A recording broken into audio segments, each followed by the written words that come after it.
Welcome to thy Supernal David podcast. Episode 2, Season 1, Episode 2, Part 1. My name is Supernal David. I will be your mistress tonight. No, I'm just kidding. Welcome, guys. It's been just a few weeks since the first episode premiere, and I packed a lot of goodies into this new episode for you. It's just going to get better and better each time. Just, that's how we do's it over here. All right. So this week, the inspiration is The Invisible Influence by Alexander Cannon, recommended by Anakin. And it's a metaphysical book. It's like an old metaphysical book from like the early 1900s. But it's like an amazing freaking book. Yeah, like when was it? Let me read. Well, 1934. So it says black magic, telepathy, the universal mind. Such wonders are real, insists spiritualist Alexander Cannon in his 1934 Tomb, All Manifestations of the Invisible Influence All Around Us. Subtitled, A Story of the Mystic Orient with Great Truths Which Can Never Die. This florid and enthusiastic narrative, structured as a conversation between Cannon and a series of mystics, yogis, and other sages, offers anecdotes of crystal gazing, levitation, hypnotism, distant touching, and other weird phenomena as evidence of this invisible influence. A breathless document of the fascination with the occult that gripped the early years of the 20th century. These tales of the paranormal continue to beguile today. British physician and psychiatrist Alexander Cannon. So he was born, what, in 1896? Also wrote Sleeping Through Space, The Shadow of Destiny, Science of Hypnotism, and Powers That Be. Cosimo Classics offers distinct titles by the great authors and thinkers who have inspired, informed, and engaged readers throughout the ages. For more Cosimo Classics titles, please visit cosimobooks.com. So yeah, like halfway through it, I'm going to finish the rest because we're doing this in 2 parts. So I'll finish the rest in the morning. Tonight I'm watching The Cell. So yeah, that's part of your homework if you'd like to get in on the fun. The Cell in part 2 is going to air tomorrow night on the new moon of Leo, which I'm part Leo in my astrological house. I'm Gemini sun sign, and then I'm Leo rising, Scorpio moon, and so yeah, so and like a hot-headed combination, Gemini, Leo, and Scorpio. That you don't want to fuck with me, honey. And but seriously though, you don't. And basically, tonight I'm watching The Cell. I highly recommend. I had a little like inspirational section that I cut out, and if you want to check out on my Instagram, that's where I do all my like promotion content for these episodes leading up to these episode premieres on YouTube. And my Instagram is Supernal David 77. And so here I'll read you the quote, well, not quote, but the little piece from The Invisible Influence by Alexander Cannon, which triggered me to think about this movie. And I was like, oh, this just goes. And then I was using some of the content from the movie and the photos to go along with this, which was about hypnotism and like basically like astral projecting your spirit, but in a mind over matter, like metaphysical sense, where he describes that all these like fascinating like secrets about yogi secrets about how these like really experienced yogis would be able to actually like send their spirit to somebody and like even speak and like, so there's like this one story where he does the yogi he's with does it so he loses his luggage, one of his like suitcases, and it's like left in this castle, or yeah, he forgets it, and then they go like too far, and it would have taken like such a long time to go back there and retrieve it, and they don't have enough time, so it would really throw off their like, you know, schedule. And so his yogi friend goes into this deep meditation, and then he says, you know, he's going to contact whoever is at the castle and have them send the suitcase. And so, you know, Alexander's like, okay, and was like excited to see his yogi friend do his magic. And so he goes into such a deep meditation and he projects his voice. Now, in this part, I believe they're in China. In this part of China, it's like dangerous to like people really don't go out after dusk. And so he sends his spirit. And so when somebody knocks on your door that late at night, nobody will answer, but they'll talk through their door to whoever's there. And so I believe it was like a police officer and that he's like doing this with, and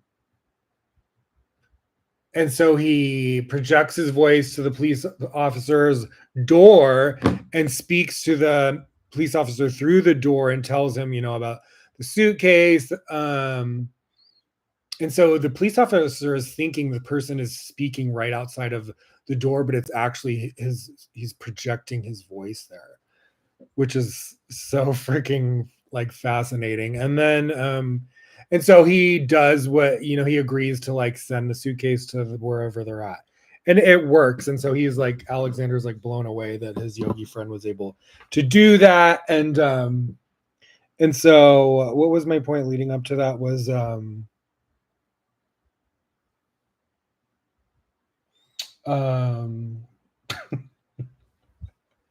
was like story about, oh yeah, so okay, yeah, the section from the book about The Cell, the movie The Cell with Jennifer Lopez. So yeah, see, and this is J-Lo. So you don't have to have an Apple TV subscription to rent or watch a movie. It's really affordable. So you can rent from Apple TV, the app. You can rent the movie for $3.99 or buy it for $4.99. So I'm gonna buy it because I love watching it, and it's one of my favorite movies. If you like movies like Seven, think of like Seven with Brad Pitt, but with like a supernatural sort of like really like a mix of like, you know, I think the artist may have done Bram Stoker's Dracula, some of the fashion as well. Like the so she goes and she's like a psychotherapist, and she's like basically like trying to solve this case with this other like detective of these girls that are being kidnapped by this serial killer. And then he does these crazy like things where like he's like torturing them and keeping them alive for a certain amount of time, and it's like really sick and twisted, like the movie Seven, what he like does to these women. And he was like a really like an abused child who turned out to be like a serial killer. And so J-Lo, once they do like get him and he's like in a coma or whatever, so she tries to go into his consciousness to find out where these last remaining girls are being held captive before they die to save them. And so she's able to, in the same, so this is what the page I took out of the Invisible Influence book, is it was saying that when you're lying next to somebody, you can well, let me read you the quote so you see what I'm saying. So it says,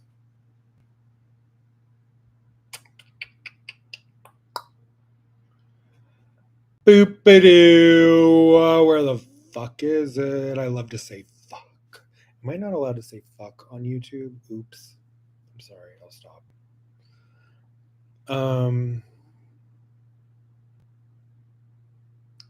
Cluck. She looks like she's gonna cluck in this outfit, honey. She's like, bakak. Oh yeah, it's right here. Hello. So yeah, so this is from the Invisible Influence Alexander Cannon. It's talking about hypnotism and astral projection. And so now the next fact of importance to note is that the deeper the somnambulic state, which is kind of like in a hypnosis state or like a dream state, which can either be like sleepwalking or like projecting your spirit, like astral projection. Somnambulic state of the hypnotic sleep, the less important is the distance between the two people in mental communication with each other. Only one person being hypnotized. The subject in the light stage of hypnosis needs to be fairly close to the person whose thoughts are to be read. But as the sleep becomes deeper, the distance can be lengthened until in the trance state, the mind has completely mastered distance, and then distance as such does not exist. This is the starting point of spatial clairvoyance, the seeing through space, as it were, where no opacity of material objects is apparent until the desired distance is reached, when the place becomes I cut off because I wouldn't fit on Instagram, but I can read the rest of it here.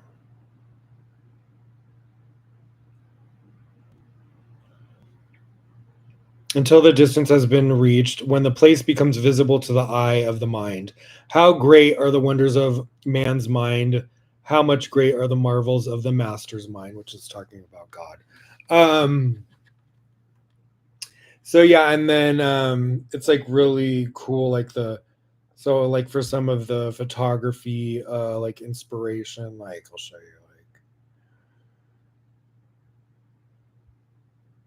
So she see how she goes like, so that's the serial killer once they have him, and then she's next to him, and then she goes into this like hypnosis or deep sleep, trance state sleep, and then she goes. Here's a poster. So it says, "Enter the mind of a killer." That's like a scary scene where he's so when she goes into his like consciousness or whatever, she sees, and this is kind of like on theme for the new moon of Leo as well, which is about connecting with like your inner child, so inner child healing. So that's kind of what she's doing, like in when she's in his consciousness, she's able to see different versions of him as like a child. um she gets to see like how he was like abused as a child. She sees his child like running around and like hiding in like that state, and then she sees his like wicked like demonic version of himself in the spiritual realm, like the so he's like scary like a serial killer in physical reality, but he's like a monster like in like the spiritual realm or like in this dream state. So the visuals are just like mind blowing. It is visually and cinematically like one of the greatest movies. It's just so well done. I don't know why more people haven't seen it, but if you haven't, get out the popcorn, honey, because it's real fucking good. And so yeah, I'll be watching that tonight, and I hope you do too. And then what else? So I've been having like this calling to like learn tarot, and I was just kind of like in this contest, America's Next Top Hit Maker. I had entered my debut electronic album, Mannequin Revelations. I got all the way to second place to go into the finals, and so I was like the runner up to go into the actual finals, and then they even had like a little weekend contest after that for the people who were runners up, and I became second place in out of all the finalists as well. So I got so freaking close. It was like really exciting, but I just knew, okay, let's pivot. You know, it was really exciting. I started really getting like a lot of like attention on my Instagram from all these like international artists and DJs. So it really kind of like was like an exciting process, and got to like really bond with like some big time artists, you know, from like Duplexity, the winners of last year. They're like brother and sister, like duo rock band. Really cool, really supportive. Yeah, and so so that kind of like I pivoted directly from that into taking uh the podcast to the next level from Instagram. So I did season 1 Supernal David podcast on Instagram. I started season 2, and then I decided, you know what? I want to take a break from this. And then I kind of went into got really wrapped up in the um contest, and was like promoting my music again. And then, you know, after that door kind of closed in that chapter, I was like, you know, and I was really inspired, honestly, by Pee Wee Herman's documentary on Max, which it just showed how good he was at pivoting when he would try different things for his like career, and if something wouldn't work out, he would just go on to the next thing, go on to the next thing, go on to the next thing. And that's what I immediately did once that closed with the situation with the contest. And yeah, and this feels more, you know, I love music and everything, but I want to work on new music. My album Mannequin Revelations came out a decade ago, and I kind of not kind of I had a falling out with my co-producer, and so I wasn't fully like on board with kind of like dealing with him anymore. We are not friends. We do not get along. It's been really like shady towards me, and so I was like, oh, if I win this contest from this album, I'm really gonna have to freaking deal with him again. And he's been so nasty that I'm just like, ew, like I don't even. And it's a decade ago. Even though I still love these songs and I still will, you know, perform these songs or whatever, I'm just kind of like ready to do new music. I have my own music studio at home, and so I'm like learning how to use Ableton, and I'm writing new music, and I'm just taking my time and figuring out all my equipment, my Arturia MIDI keyboard, and you know, just everything. And so, but right now I'm really kind of immersed in this, because as I started to shift into this, I started to have dreams about, and like epiphanies about becoming professionally a spiritual practitioner, and to really start getting like I've been reading. So I read tarot when I was a teenager a lot, and then in adulthood, I've for like the past 7 years I've collected a lot of oracle decks, and I'll do oracle readings. But then I started to, say, the past like 4 to 5 years, get interested again in tarot, but I didn't buy any decks yet. I just kind of started obsessively watching like a lot of like tarot readers, and I still didn't like, you know, decide that I wanted to do it or anything. And then just recently, you know, as I was starting to do the podcast on YouTube again, to transition from Instagram to YouTube, I decided to like learn tarot. And then I had this dream where I was like going into a metaphysical shop and like speaking with the employees there. And at first I didn't know what the dream meant. And then I had some synchronicities week or two after that where I was like, you know what? I just like I was having some like psychic sort of like messages come through because also I'm, going back into like the work field um after having a lot of health issues and my stepfather going through dementia and taking care of him. And I've had, a few procedures and been like healing. And I've been having some challenges as well uh, with my insurance and my disabilities with this administration targeting certain people and stealing people's money and their disability from Social Security, which has been quite interesting. And so, yeah, they've targeted me. And so I was like, you know what?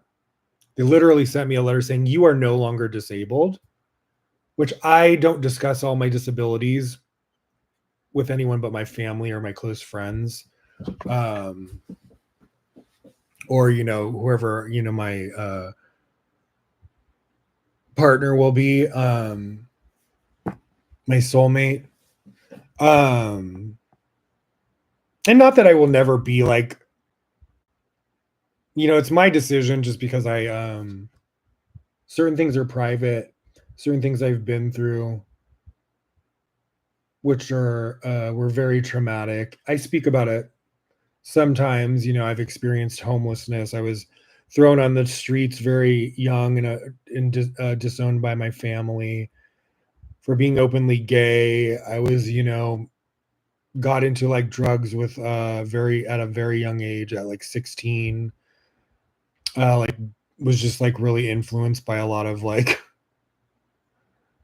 bad influences in my neighborhood, and I got really sucked into that world, and my family kind of just like not only because I was gay, but at that as well, I was getting into trouble, and experimenting with the drugs and things. And so I kind of like was kicked out into the real world very young and did not know how to take care of myself and went through all sorts of homelessness and rape and physical assaults and all sorts of shit off and on for many years.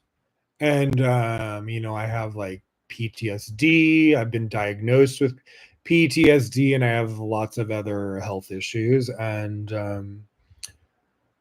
so I went off and on through like survival mode for like 20 years, being like going through like an abusive intimate friendship slash quasi relationship. Um and just having like a lot of like negative influences around me for many years. I was like, my self-esteem was like pretty much zero, even though I had this like after so many years, when you go through that type of trauma, you do develop a thick skin and like this badass sort of like persona, but I was still very like vulnerable and like weak and like and I didn't have like self-esteem to the point where I would kind of like compromise my integrity for people that didn't really have my best interest in mind, and people that were like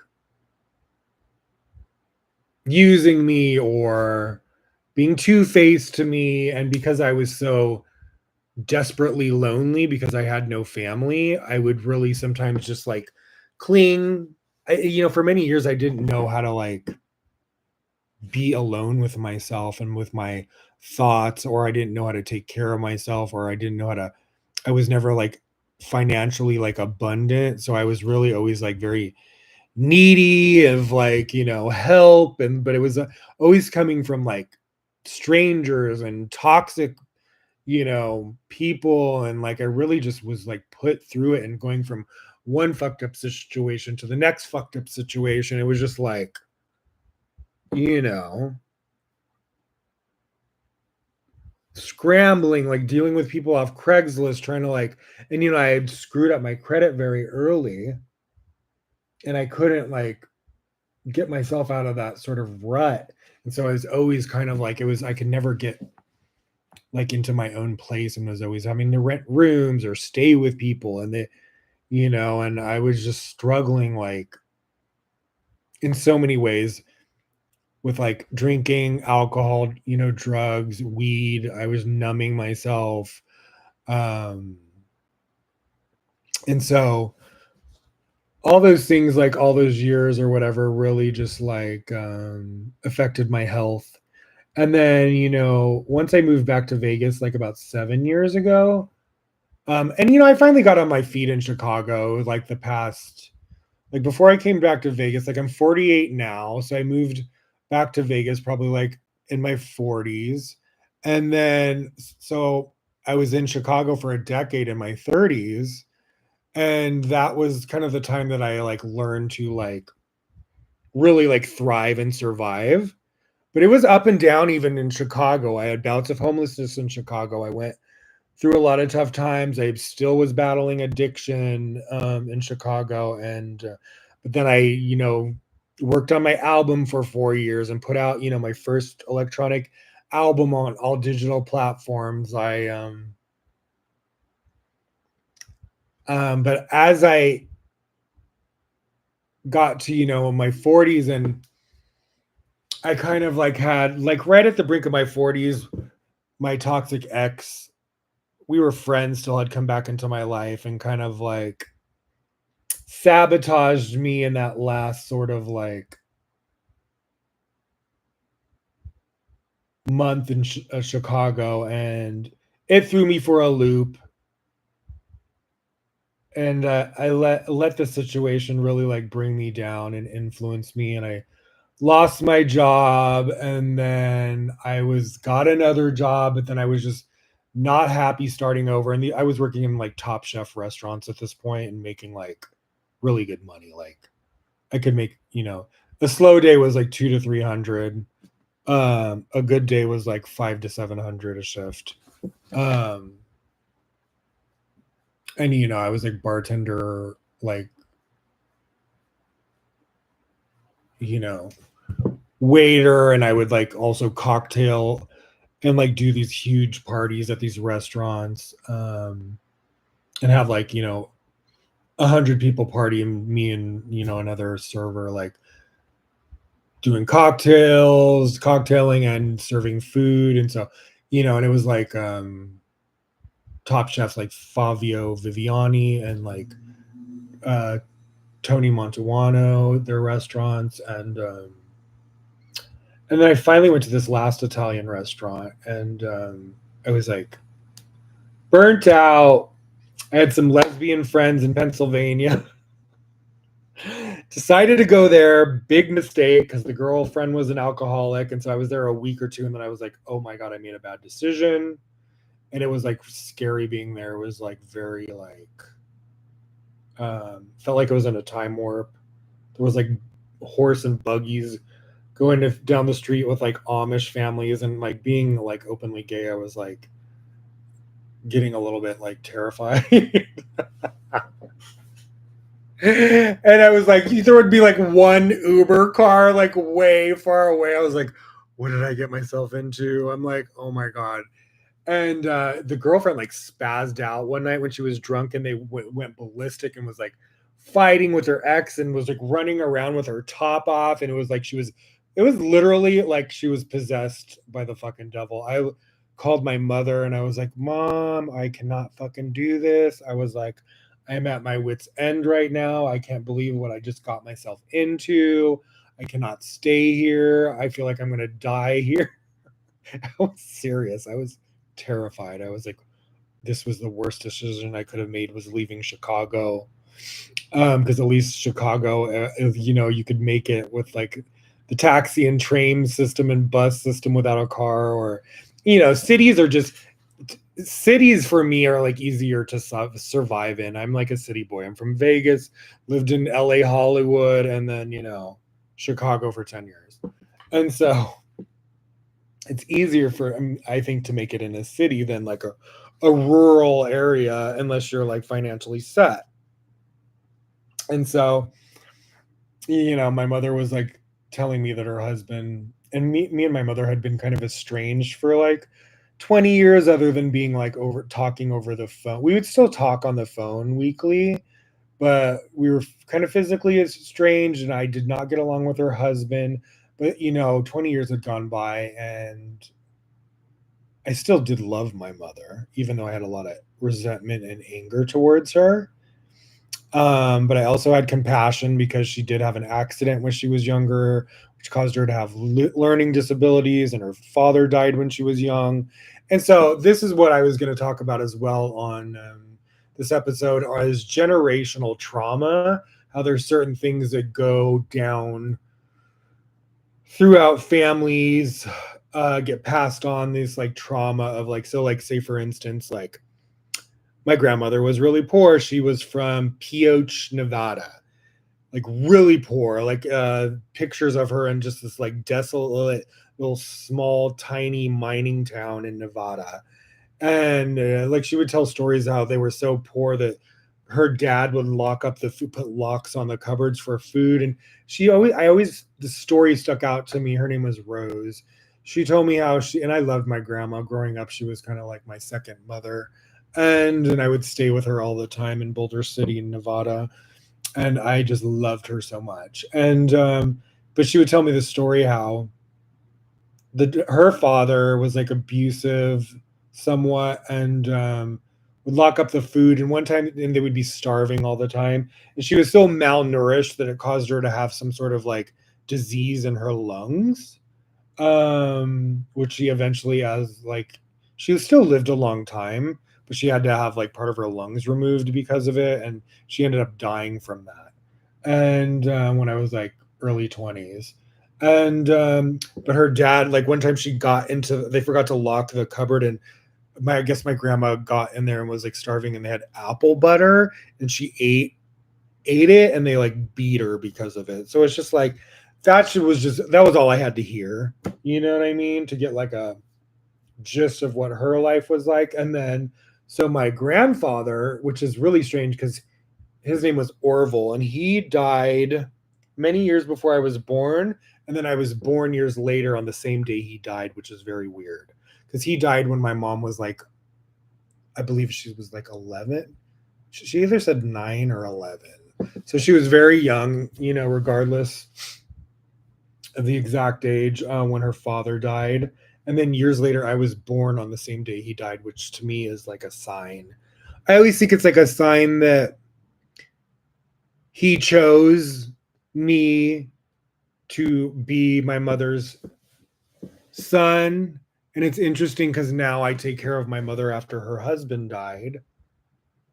And she really doesn't have much family and my brother kind of has his own family in another state. And my mother really has no one. Like our family is really like broken. And so I think literally like, I was obviously meant to be her son. A lot of times spiritually, people say you also choose your parents. And so when you think about that, it helps you understand, like, and if you've studied, like I've studied Kabbalah for 20 years, they speak about this thing called tikkun. Tikkun is like in this life, you have corrections or karmic corrections from past lives. And so certain circumstances you agree to when you come into this life, and they say you choose your parents because there's a certain dynamic that is set up so you can learn very specific lessons and corrections. And so when you understand that, it helps you be a little bit more forgiving of maybe family members. I'm not saying it's just always that easy. It's not the easiest thing to do, but I was able to salvage my relationship with my mother. My dad's not so much. For whatever reason, I've had like, I had a blood father who left when I was 2. I had an adopted father who was my brother's blood father who raised me till I was like around 18. He stopped speaking to me when I was like early 20s. And then I had a stepdad who was really, that was my mother's last husband. He's the one I took care of for 7 years. He was very just like Christian Science, cowboy. We got into a fight when I was like a teenager when he kicked me out and I didn't want to be there anyway. So it was mutual. And he was like screaming at me, "You choose to be gay." And he wouldn't let me even have like guy friends over because he would think we were like, hooking up in the bedroom, which we probably were, but still, it's just like, if it was a girl, he wouldn't have cared. But anyways, it was like, yeah. And so I was just like, but it was different when I came back to take care of him. I had been estranged from him as long as I was my mother. And he was definitely different when I was a teenager versus a 40-year-old, And so my mom, when I was in Pennsylvania, she tells me that he's sick from, or he's having, bouts of dementia and he's starting to be like aggressive towards her. And so I moved back, and I was in a pickle. She was kind of in a pickle. And I was just kind of like, Mom, you know what? We need each other right now. Let's just be there for each other and make the best of this, even though we haven't been around each other for 20 years, which, we were both a little bit apprehensive, but I was like, obviously I would rather be around my mother than some alcoholic lunatic lesbian who was like really like a dude. She was like, made me seem like I was the fucking girl. And I was like, I'm more feminine energy. She was like butch electrician, very masculine. That's why it's like, it's interesting because like sometimes souls are like, it doesn't necessarily matter like physically if you're male or female, because if your soul is like really, or your energy is very masculine, you can be like extremely, like you can be a woman and be way more manly than some effeminate men and vice versa or whatever. And so it's just interesting, like the soul, and when you understand feminine and masculine and energy and spirits and sexuality and attraction, I think it's all really like fascinating. But some people get so like, they get so confused by it and really become so ignorant about it and like end up being like abusive to people, which is really just sad because obviously it was meant to be the way it is. God created everyone, unique like that for a reason. And I don't think God intended for people to be abused because certain men are more feminine or certain women are more masculine, or their attraction isn't fitting into some sort of like stereotypical heterosexual like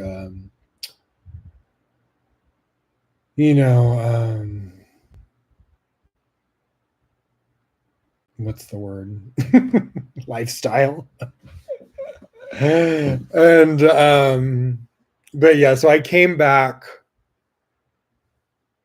7-8 years ago ish. And and I was working. I started working as like a taxi Lyft driver. I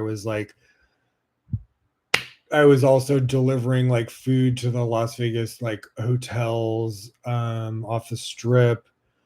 And I would drive this like big ass truck and deliver food to the hotels through these guys had their own like company like that. And so I was doing different like odd jobs. I was like a waiter again at this weird fucking restaurant.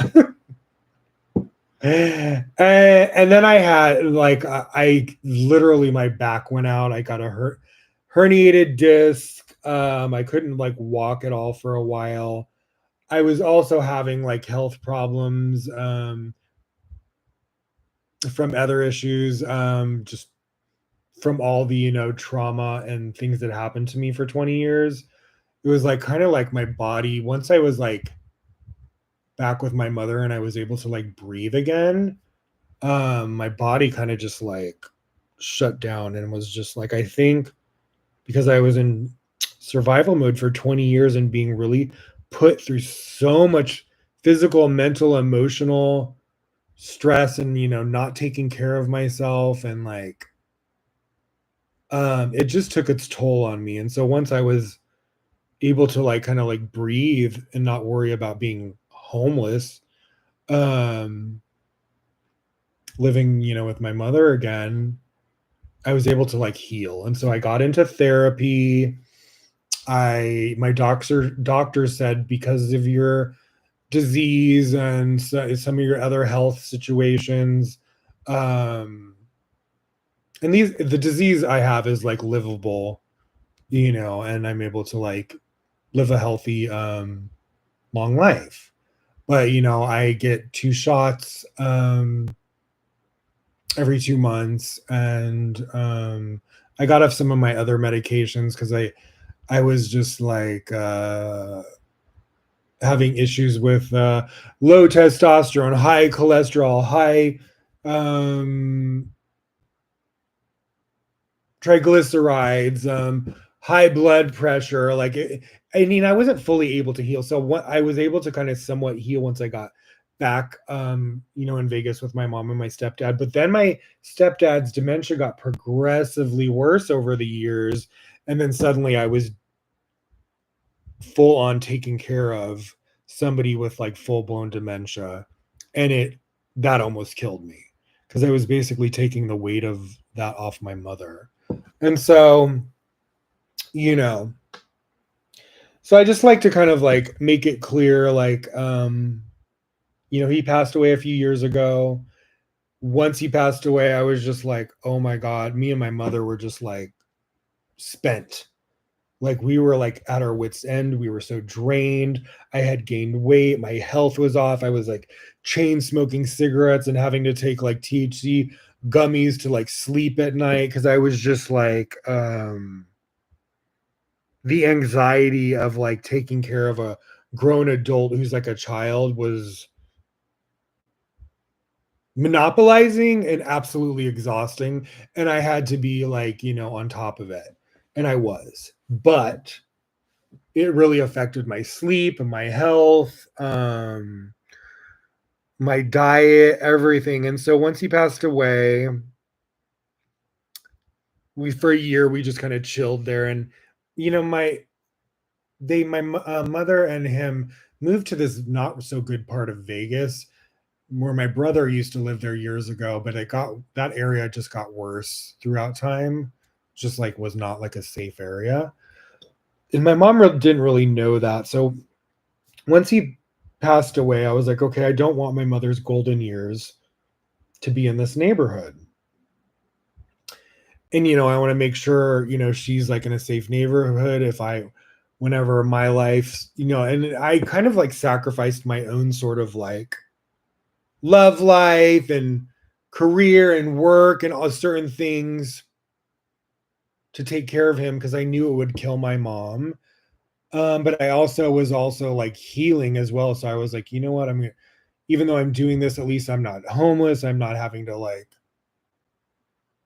be on this hamster wheel. And my doctors were like, you are eligible for disability. So I got in disability, and that helped me to where I was able to take care of him full time and heal. And so, I had some procedures done. I was in pain management. I was really having like bad muscle spasms.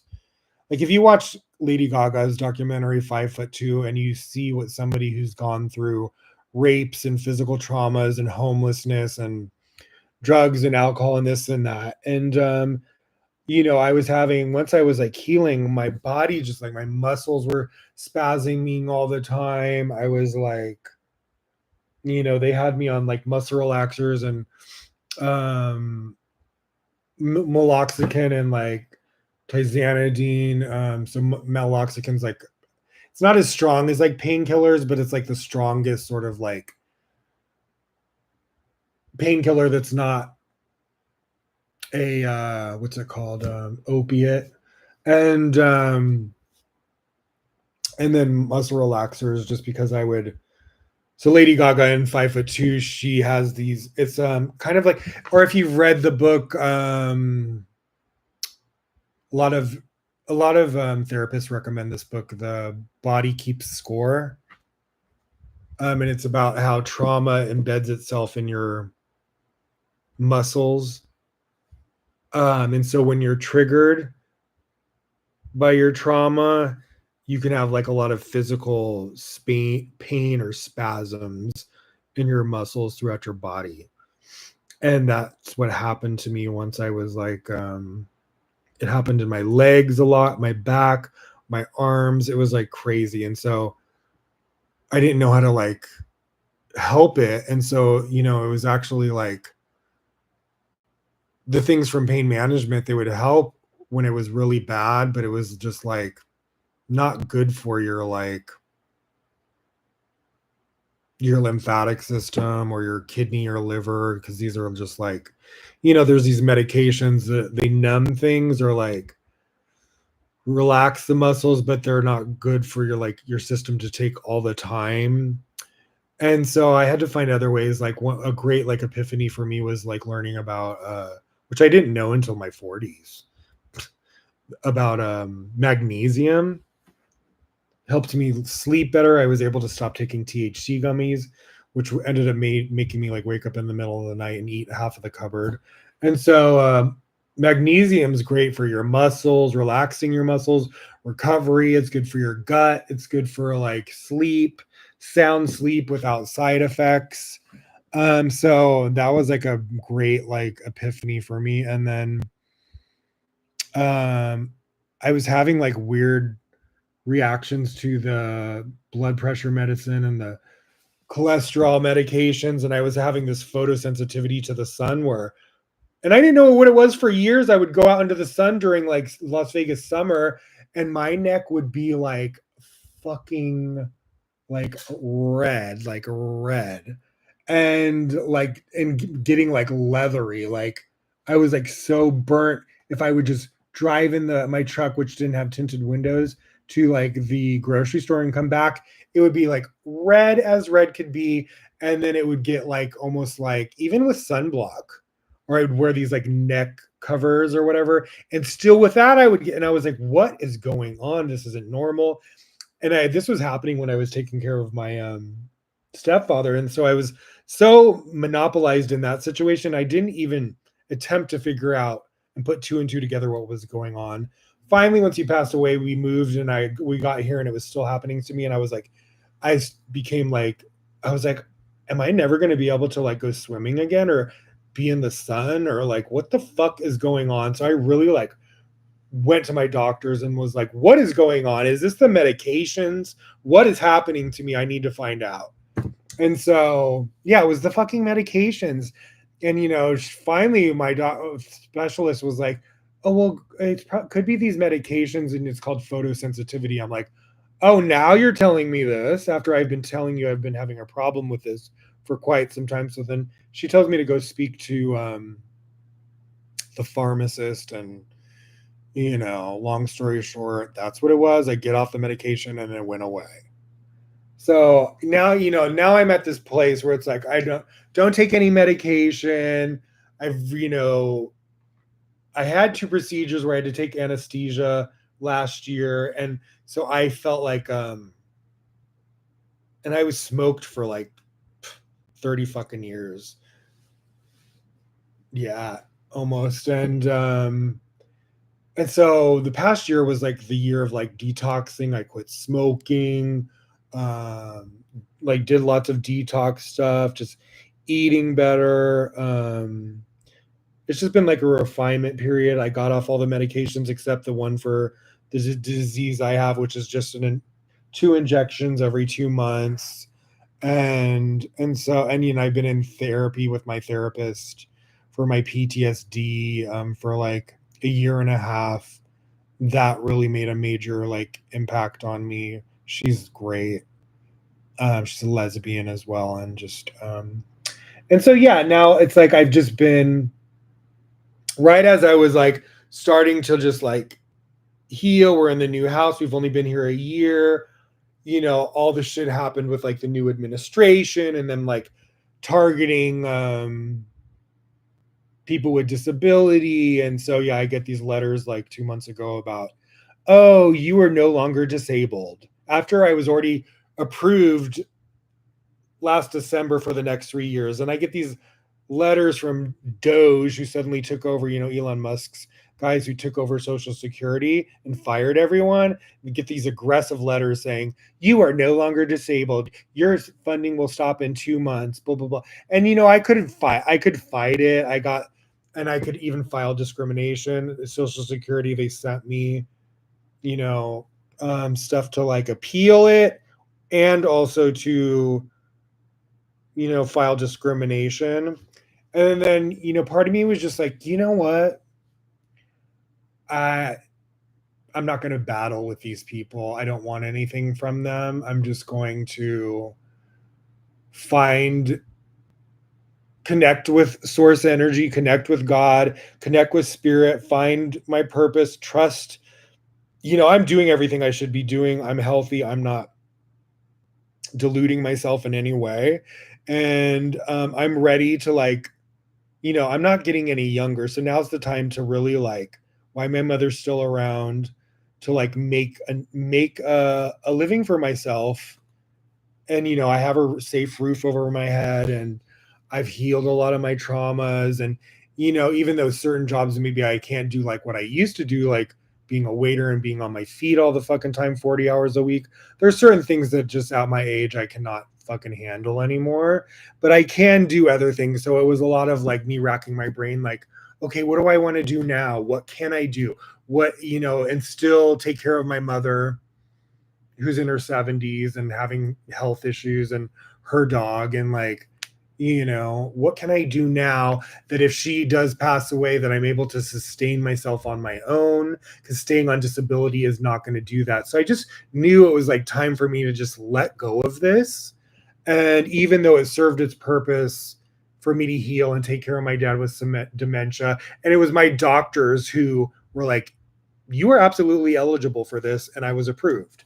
So for these fucking fruitcakes to fucking 2 months ago to be like suddenly like, you are no longer disabled in such an aggressive, like offensive way, and like what they're doing, you know, although it's disgusting and they disgust me, I'm not going to stoop to their fucking level. And I'm going to show them what it's like to be in alignment with God and how God is going to provide and guide me. And ever since I kind of like transitioned within my mind like that, God has been sending me direction and dreams of where to go, and like been letting me know blessings are coming in. And, you know, a lot of blessings have been coming in. My soulmate has come into my life.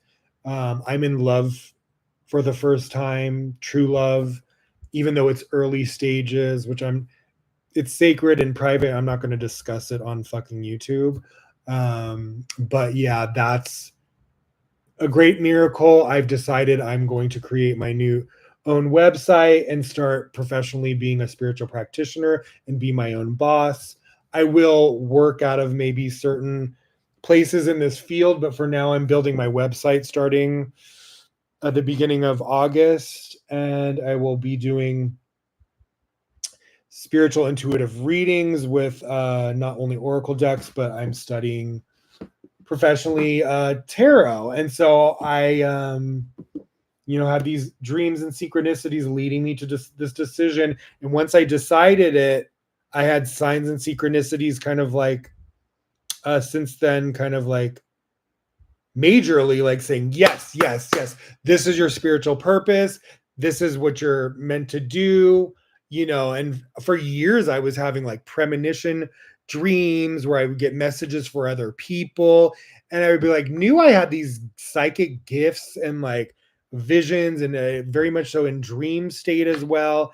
And I was just never like taking the leap of faith of figuring out how to take it into like, you know, do it professionally. And so, you know, I've worked with a lot of spiritual practitioners and been watching a lot of them, you know, online and stuff, and worked with like a really successful one like Parashakti Sky for a few years. And so I just learned a lot, you know, from a lot of these tarot readers and spiritual practitioners. And then I have a lot of experience, like 20 years in Kabbalah.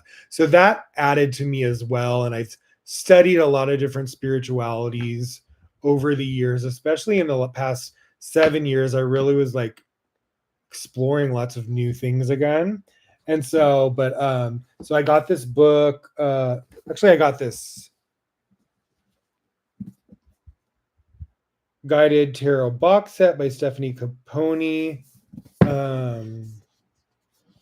And it came with, so it's like a beginner's guide to card meanings, spreads, and intuitive exercises, guided tarot for seamless readings. Just this week, a few days ago, I have a dream. It was just of this book. It was just like in the dream, it was just I was being shown this book. So I was like, certain spirit is really just like guiding me right now, saying, do this, do this, do this, read this. You know what I mean? And then I also got this, which is a little more experienced, which is Matt Auryn and Foreward by Rachel True from the Craft movie, that classic badass movie. And this is The Psychic Art of Tarot. Opening your inner eye for more insightful readings. And Matt Auryn has many books, like author of Psychic Witch. He's like a male witch. This is him. But he's really successful. Like he's an award-winning author and an influential teacher in occultism and witchcraft. His international bestsellers, Psychic Witch and Mastering Magic, have been translated into a dozen languages. Beyond writing, Matt worked many years as a professional psychic and tarot reader in Salem, Massachusetts. He has a regular column in Witches and Pagans magazine, and his work has been featured in Cosmo, Newsweek, Oprah Daily, and others. He is a teacher of the Omega Institute and co-hosts The Circle Is podcast with actress Rachel True.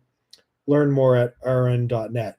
And I listened to the Circle Is podcast the other day. Obsessed. Love it. It's so fucking good. And then so yeah, and so I'm doing that. I've had a website before. I did it for like my music before, and when my album came out. And then so I looked into what website company I'm going to use.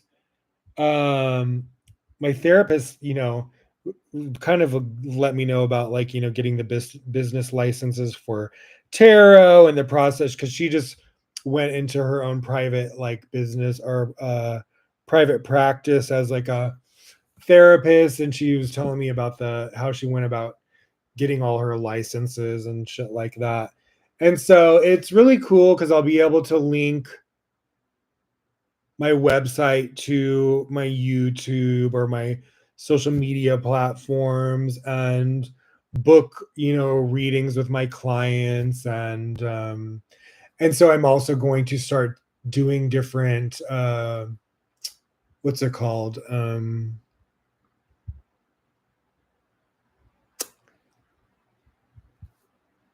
What's it called? So I'm going to be learning different modalities, but getting, what is it called? When you take the courses and then you get the certification. So I'm going to be getting certifications on different things like breath work, clearing and aligning chakras, maybe how to do Akashic records readings. So I'm going into I'm kind of, and these are things that I have considered learning for a long time. And now that I'm like, have fully decided this is the direction I'm going, I'm immersing myself completely in this world, and also like taking a lot of my natural intuitive gifts and help bringing them online in a greater capacity by like stepping into this field, and which activates them. And I'm also kind of like, taking like my 20 years experience of like in Kabbalah, or what I learned in Christianity, Catholicism, Hinduism, all, Native American teachings, like shamanism. I studied lots of things. And so I have a good sort of like melting pot to pull from. and I'm very like instinctual with like my spiritual like abilities. And so I'm just like excited to finally like, because this has been going on for like since my like 20s, that I was like getting like, these like visions for other people where I knew I was like a messenger for them. And I was like, it's just because I was going through so much trauma over the years. That's why I didn't really like, I don't know why I didn't have the confidence. And when I would talk about it with other people, I was just around, what they say, what's that quote where they say like, sometimes you're just around assholes. I don't know what the quote is. I just had a lot of fucking assholes around me. And when I would talk about my spiritual gifts when I was younger, people would look at me like I was like a fucking liar, or that I was like crazy, and so they would gaslight me or make me feel like something was like wrong with me, or there was no sort of like validation or like support. Even when I was like young and I was an artist, my parents were the same way. Oh, you need something to fall back on, blah, blah. There was just I wasn't getting any sort of like support from anywhere when it came to like who I truly was and what my purpose was, which was an artist in many different aspects, and a spiritual like teacher, practitioner, whatever you want to label it. And so yeah, it was just kind of like, it's taken me this long to really like understand my worth, my purpose, to heal all the fucking trauma I have been through. And so now it's just like I'm really feeling like, the support of the creator, my angels, my ancestors, and now like other people in society, my soulmate coming in, him being so supportive and in the same field. Um, I mean, I couldn't ask for a more beautiful soul, like, and beautiful man to be like my soulmate. I'm just like stunned that he even that there's like somebody like him that has all these qualities that you like in your heart wish to see like come to life in a human being that's meant for you. And then when that person enters your life, and they have so many of the traits that you prayed for, to a shocking level, to like a level that feels like meant specifically for you. Oh, there is nothing like it. Like, and the advice I would give is to never settle for any less than that. And it becomes very obvious when that person enters.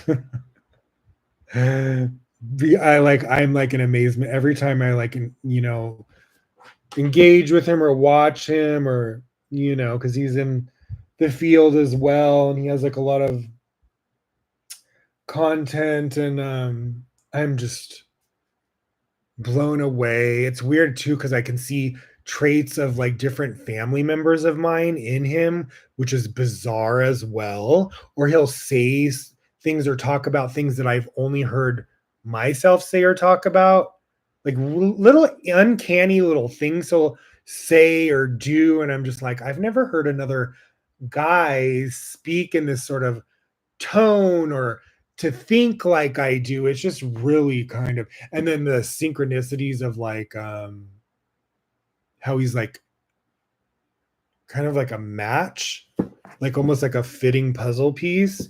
It's like, ooh, there's just no one like him.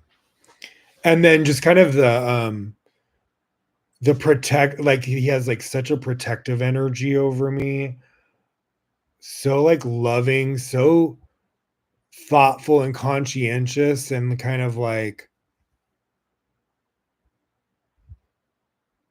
I saw this example the other day. It was like a video, and I've always been a Gwyneth Paltrow fan. I know a lot of people are like, oh, she's a what is it called? when they say the children of like successful like actors or whatever, nepo baby. But I don't give a fuck, you know what I mean? Like I think she's a good person, and I loved her like when I think she's a great actress. When I was younger I used to collect things of her and I loved her movies and whatever, I just think she's really intelligent and smart, and like I know a lot of people think nepo babies are like out of touch with reality or they're spoiled or whatever. I like her. And I was just watching this video where she was talking about I think her name's what's her husband's name, Brad Falky or something. Hold on, let me Google. But she was doing this interview, and they asked her about her man and what he loves about her. And so then, yeah, Brad Falchuk. This is him.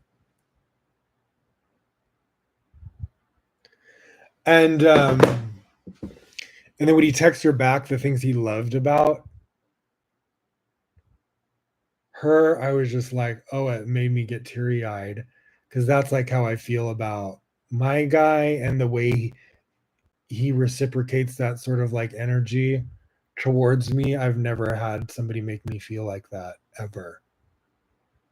And it's not about any sort of like, he's very in balance as well. It's not like it's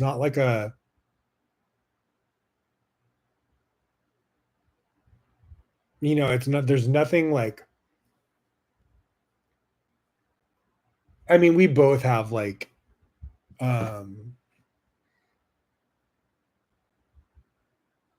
we're long distance, and so once we are together there's going to be physically, we're gonna learn a lot more about each other, and gladly I'm not afraid in the least, um because I feel that soulmate energy with him organically, and he's such like a good communicator, and like, and the attraction and the love and the listening and the care, it's just there. When you have those elements, it's just like, that's so fucking rare to just have that.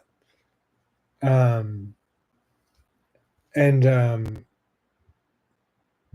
what I was going to say, he's not like a clingy, like toxic sort of like male. Like he's really, when you listen to him talk, because he's in, the field of like spirituality, and he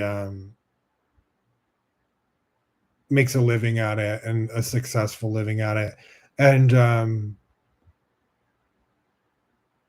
he's been doing it for many many years, and he has like a huge following, and but when I listen to him I'm just like blown away by how intelligent he is, and just like the type of male he is, because and he knows that I come from like very toxic fathers, toxic boyfriends, um but I'm just like, I've healed from that over the years, and I'm very like empathic. I was kind of like a doormat for many years, but then I learned how to love myself, and then heal that. And so I have been single for like most of my adulthood. I dated, but I don't think I've ever really officially had a boyfriend. I've been intimate with guys, but I was never officially anyone's boyfriend, like ever, literally.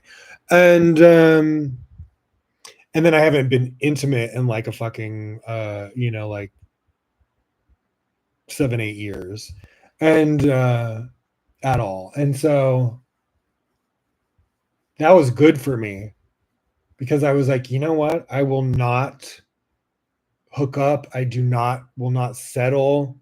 Um I'm going to stay celibate until I meet my soulmate. Um and so yeah, and it's just not sex is like sacred, and I want it to be with somebody who loves me and you know, and isn't afraid to love me in all my in all my glory. Scars and all. And I don't mean physical scars. I mean like all my trauma, you know what I mean? And what I've been through. And he's also been through trauma. And I think that's why it brings out like a protective side. We very have like a protective energy over each other. And I think we're going to be like so healing for each other. We're going to be able to like heal in ways that I don't think, I think love is probably the most healing energy. And when you experience true love in a relationship, like a soulmate relationship, it can heal you in ways that most things cannot. And create like a loving like space. Like it's weird. I can see us being so compatible living with each other. Like, and that we have like a huge like desire to be together and close, but we also have like a balance of like our purpose and like not like being clingy, and we're like independent, and we love to work and do our purpose, but we know when it's like time for us to be together, and we do have desire and we do have a passion and attraction, and it's just balanced. It's like, you know it's just there. He just his vibe is like just fits perfectly with like how I am, and he's spoke that to me as too, that he likes that I'm the same way as well, and I don't have this clingy sort of like energy, and that I'm independent and creative, and and so I think in living together it's going to be so nurturing, because I'm so like nurturing to like when I love somebody. Like I'm the type to like massage, love to massage them, love to like do things. I'm a romantic. I love to cook. I'm just like affectionate, cuddly, but then I'm not fucking clingy. I just like I have things to get done and do, and but I'm also not disrespectful where I make somebody feel like unwanted, or some people are just like have that fucking wishy-washy like energy, like they're intimate and then they make you feel like shit, and like it's not like that, and he doesn't do that shit either, and it's just like we're able to like he's just great at communicating. We're both Geminis, so we're able to say if we need to say like, oh, I need some time alone, or I need to focus on that. Neither one of us is like butt hurt or like fucking, oh, you don't love me. Like I can't stand fucking that sort of clingy, whacked, like insecure, manipulative shit either. And so it's just the fact that it's just like I could spend quite a bit of time with him as well, and just be like never feel like he's being too clingy towards me. But I think just you have to, when you're in a balance with life and the universe and the creator, when things are calling you to do this, calling you to do this. There's like a divine timing. And when you're in sync with the divine timing of the creator and the universe, you know how to balance relationship and work and necessity and responsibility. You just know when to move the you moving parts, and it's not like it's like a beautiful dance instead of. And so if you're like somebody who is like detached from that, then that's when you get out of balance and needy and draining, and like and so the thing about me and him, we're great at mirroring things to each other. And so I think areas that he can learn, and and then we're both open to that. Like I don't ever think, like sometimes he'll give me advice when in his and it's just very like spot on, um or helpful in the sense of like um giving me a different perspective. And then it honestly just like it's so like healing, just that he's even like thinking of like things to like help me or like support me just in spirit, or like if he sees like I'm struggling with something or I'm challenged by something, I don't even have to go to him and be like, oh, this is happening, this is getting to me. He just picks up on it, because I'm expressive on my social media and I always share what's going on with me. I'm like an open book like that. And he listens. He listens to everything I say and he gives me feedback. And that's like honestly, like I like fell in love with him so quick from him fucking doing that, because I was just like, oh, he's really something fucking special. He's a really good listener and a really good communicator, and just like, I'll shut up now, okay? And that's all I'm gonna say. There'll be more episodes where I'm not gonna really like go into this. I just wanted to say this is where I'm at now. It's very new, it's a very few months old, and he lives in another state and he has like a lease for like 10 months. And so I think it's good, I've already told him, if you want to come here, um, you are welcome to come here and move in with me at any time. But I think it's good, like if he has to live, I think it's good for us to have this sort of like rules of engagement and take the time to like work on each other and prepare each other to be together. So after, his lease is up, I would love for him to come here um and live with me, and that we can go from there.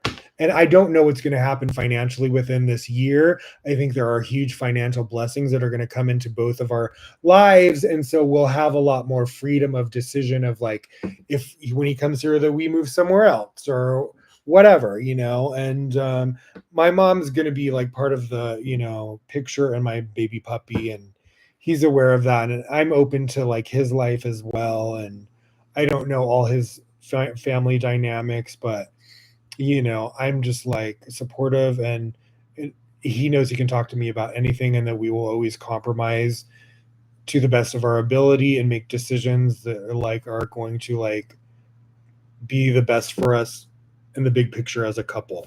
And sometimes you sacrifice to make things like flow. And so there's I don't have any sort of hangups when it comes to any of that type of shit with him, because I know ultimately him and I are our priority, and that that comes first.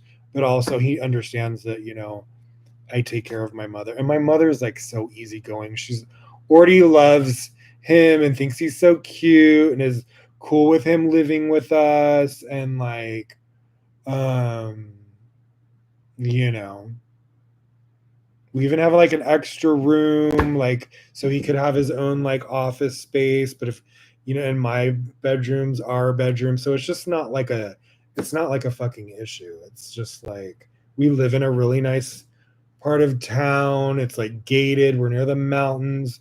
Vegas is great. There's no natural disasters.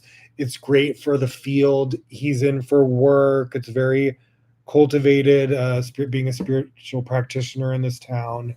And this is almost like becoming like the second Hollywood. So it's just, you know, and who knows where our careers and finances could take us. I would love to move to Sweden or out of the country to another country. I would love to, I'll stay in the United States as long as, we both decide to. But I'm also open to like, when our ship comes in and I'm financially like successful and able to like buy a house for us somewhere in another country to get away from this crazy shit that's going on in America, trust me, I would do that in a heartbeat. I would definitely buy us a fucking house in like Sweden or somewhere, Denmark or fucking somewhere fucking cool. Um, and yeah, and I'm open to lots of sort of like ideas when it comes to our future and whether we want to move to another state or move to another country. The world is our oyster. I just want to be in a beautiful, safe place, that is like we would both be happy in and feel safe, safe with like this, they have a good government and they're, not prejudiced for like gay couples and, whatever. All right. So anyways, what's next? So I have these crazy sort of like synchronicities with this week with Queen Herby's new album came out. Let me show you this. Her new album, her new single came out. Her new album or EP is going to be coming out very soon. I believe the working title is Ascension Symptoms. We'll see if that's what she ends up sticking with, but I think that title is amazing. And that lyric is in her first single, Hacky Sack. So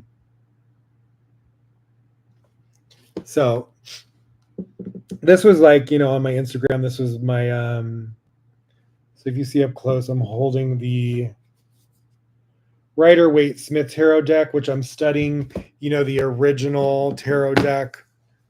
They came with this book in the box set, the guided tarot. And because I wanted to learn the original symbology. And then, of course, I'm going to be getting next month some new, like, unique decks. But I wanted to start with that. And then I was using a lot of different content. So this was the weird coincidence. So her song came out, was promoting it. I've been a fan of hers for years and been engaging with her for years. And, she's been really receptive to me, and she'll message me when she's lately when we're on IG, and I'll tag her or message her and she's messaging me back. It's really fucking cool. Or when I'm in her live streams on YouTube or what is it called? Patreon. She'll engage with me in the live streams. And so she's so cool. She's one of my favorite artists. She's like phenomenal singer, like has a voice like the greats. Like she can hit some like Mariah, Christina Aguilera fucking type notes. She has so much soul and control in her voice. And then she's a baddie. Like she can rap with like the top female rappers and put them even to shame. She can rap so fast. It's crazy. And then a song, like her songwriting is just like on another fucking level. Her raps aren't like so fucking like shallow. They're like so, especially as she's progressed and gotten, I think, her songwriting has even got more like mature. And my deodorant. Hi. Oh my God. I'm like, put too much on. What the fuck? It's gross. Advertisement. I use native rose lavender deodorant. Cute, huh? That smell. Oh, fresh. Fresh as a daisy. And fresh as a lavender rose. And so now look at this. So oh wait. I don't want to put any music.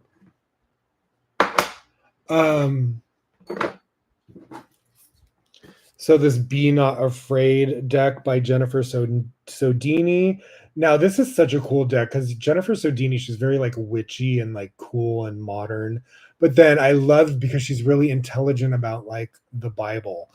And so this is called Be Not Afraid, a deck of biblically accurate angels and celestial magic. So if you love like witchcraft, or you also love like Kabbalah, she has like a lot of Kabbalistic things in this booklet, and or anything to do with like the Bible, Old Testament. There's probably New Testament stuff, but it's more, to me it's more like, I'm noticing because I'm more studied in the Old Testament and the first 5 books of Moses. She was even referencing in one of the cards about the 6th and 7th book of Moses, which I'm not even familiar with. So I just love, and so I pulled this card, Barachiel, this week, right? Literally, see, it says Petals of Providence. So now tell me this isn't just the strangest of coincidences. See, the angel is wearing the earrings just like Queen Herby. So her song and video comes out. Days later, I pull this card by coincidence as I'm creating the content for this new episode.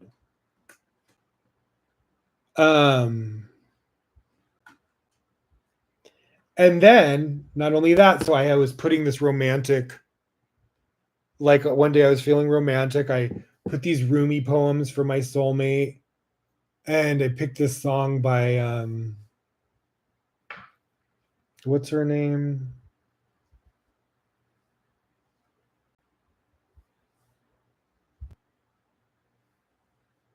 One second, please. I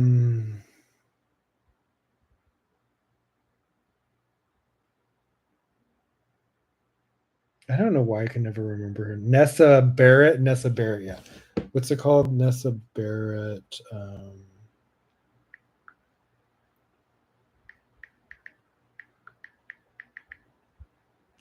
So the song Love Looks Pretty on You by Nessa Barrett.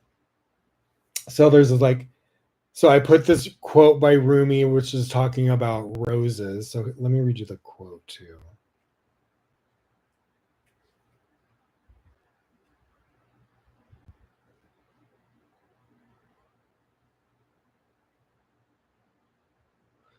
Love looks pretty on you. Okay, so this is the quote. I will soothe you and heal you. I will bring you roses. I too have been covered with thorns. That's a Rumi poem, which is basically like saying, like, you know, I see what you've been through. I've been through similar things. I will soothe you and heal you, and you know, I'm romantic, and it's just like a really like romantic, like beautiful, like I was just like so moved when I read that because it reminds me of how I feel about him.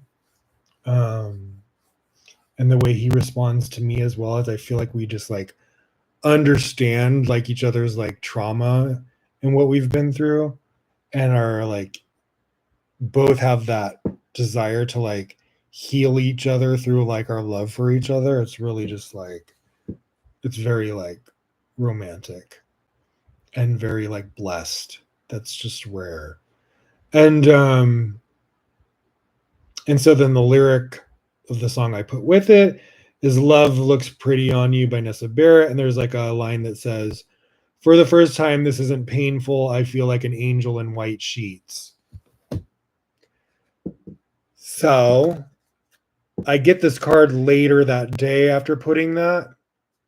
And, you know, it's talking about this white rose, and which kind of just went with the energy of the white sheets. I feel like an angel. And then the connection to the Queen Herby thing. And so I was like, oh my God, what is with all these synchronicities? And then so when you read the booklet, we're going to do the actual, she gives you, Jennifer Sodini gives you this sort of like ritual to do with this biblically accurate angel called Barakiel. So I'm going to read you the card, and we're going to actually do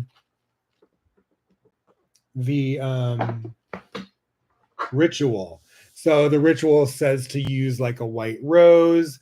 The next day, like I go, you know, or in the next few days, I was like, as I was preparing for this, I go to the store. I'm like, okay, if I see a white rose, I'm going to get it, and I'll do the ritual. Go there. There's just white and gold single roses. I was like, okay, this is happening. I'm meant to do this. There's enough synchronicities where I was not like, sorry, I forgot my drinks. Ooh, that's sour. I had some juice with like my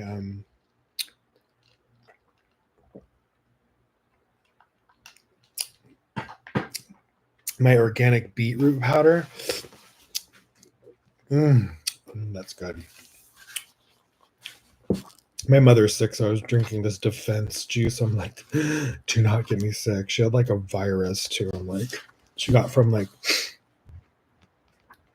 this like ice cream social at her church. After she went to that, she got sick. So she's on like antibiotics and shit. But I'm like, stay away. No, we're like wiping down everything with like antibacterial, and I'm kind of keeping a distance because I do not want to get sick. And thank God I haven't. So, but I'm really like pumping the fluids down me and like taking my vitamins. And anyway, so Barachiel, petals of providence. And so what it says in the ritual to do is you take the petals off the rose and then you put it in a bag. So I'm going to put it in here. And I'm going to double bag it because you put it under your pillow, and this one's kind of like... And they sprayed something on this white rose, so I don't want it getting everywhere. Where's the other bag? I just had it. What the hell did I do with it? Oh, this. So my winged ones bag from Parashakti, so I'll put the petals in that and then put it in here. And then you put it under your pillowcase. And then you ask the angel Barachiel to bring you more things to be grateful for, and then you can meditate on specific things that you'd like. And so I was like, it wasn't lost on me that, you know,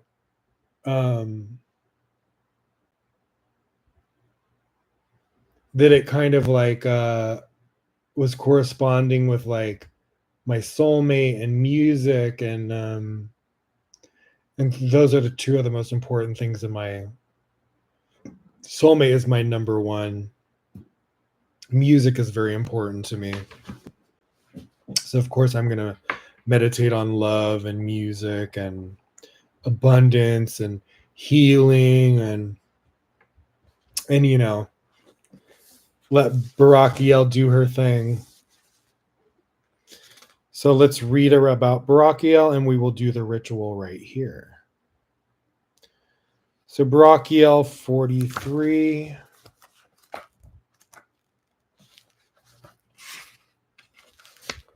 Barachiel, pronunciation.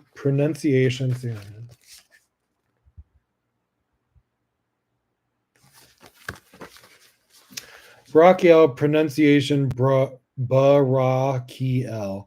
Angel, and there's connected to Jupiter. Hesed. Hesed is one of the Sephiroth of the Tree of Life, which is kind of like a chakra, but of the, you know, like the universe, dimensions of like energy from Keter, heaven, all the way down to the physical world, Malhut, earth. So Jupiter has it, abundance, good fortune. So that's kind of what this angel represents, abundance and good fortune. Which is interesting because I'm going through this financial transition of like, you know, calling in like abundance and calling in from the creator and the universe and my angels, my purpose, but also to bring in an abundance to take care of not only me, but my soulmate and my family in a way that and to have financial freedom for the first time in my entire life and independence. You know, this is what I'm calling in. And to have limitless abundance. And so the fact that I've had all these synchronicities about this angel and she represents abundance and good fortune is a beautiful sign. Petals of providence. Barachiel, an angel of grace and benevolence, is revered for bestowing blessings and fortune. With a white rose in hand, this heavenly being embodies the essence of purity and the expansive wisdom akin to Jupiter. In the Kabbalistic tree of life, Barachiel resides in Hesed, the Sephira of loving kindness, which symbolizes the generosity of spirit and the reservoir of unlimited abundance. Receiving Barachiel, oh, I love that. Receiving Barachiel's card in your reading heralds a period of serendipity and positive change. Yes, it does, because I have been experiencing that. It's a reminder that the seeds of your efforts are beginning to bear fruit. However, the card also underscores the importance of patience. Like a garden, your dreams require time, attention, and the right conditions to thrive. Absolutely. Contemplate the following questions. What positive changes are currently happening in your life?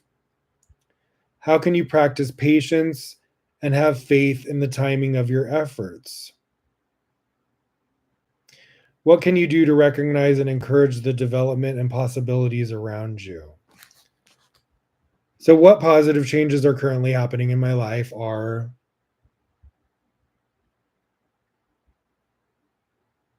healing, independence, going into the field of working at my purpose, you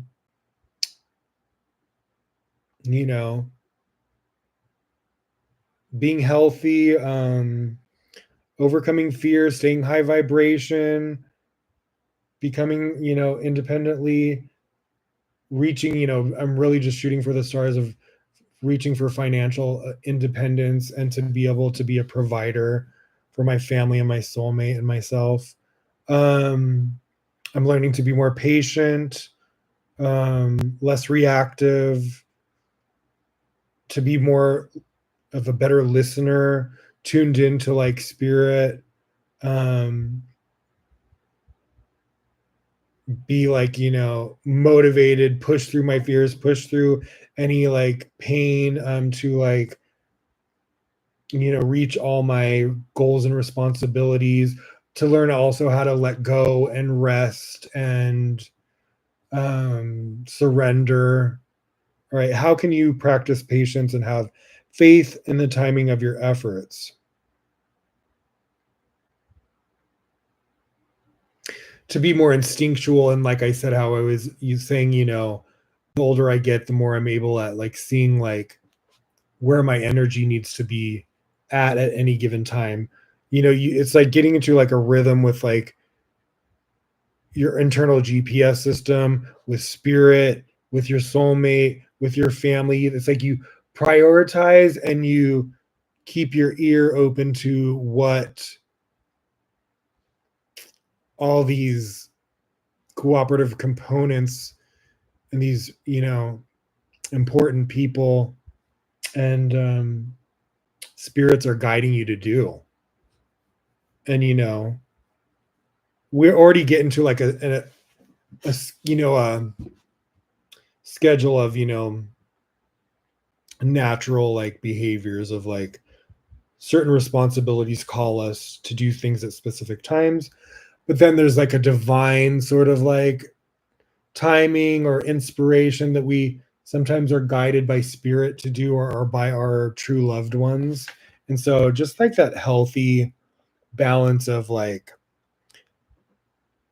processing, listening, sharing, expressing, like getting into like a flow state, getting in touch with your instincts. Yeah, that. Get in touch with divine timing.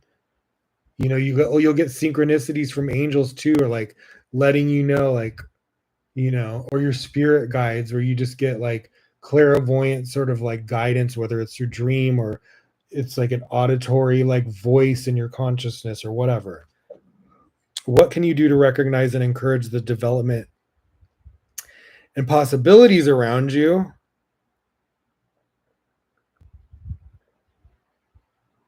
To When something happens like out of the ordinary, or you feel compelled or called, or you're discerning like a message, to listen to it and to be fearless and to take the steps necessary to like achieve that.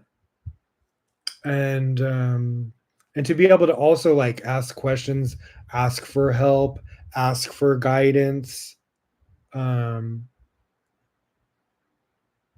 to live your best life and reach your highest timeline version of yourself, right? And to like, you know support your true loved ones and make sure that you're honoring them and the responsibilities you share together, and that, you know, what's important to them is important to me, and I want them to always know that, and they can always like communicate with me, and that I will listen and, you know, gladly like support. Continue to nurture your aspirations with unwavering dedication and optimism. Trust in the natural progression of your hopes and dreams, buoyed by the knowledge that Barakiel's guiding light is assisting alongside this metamorphosis. Life is about to get even more expansive, and all is growing according to plan. Magic.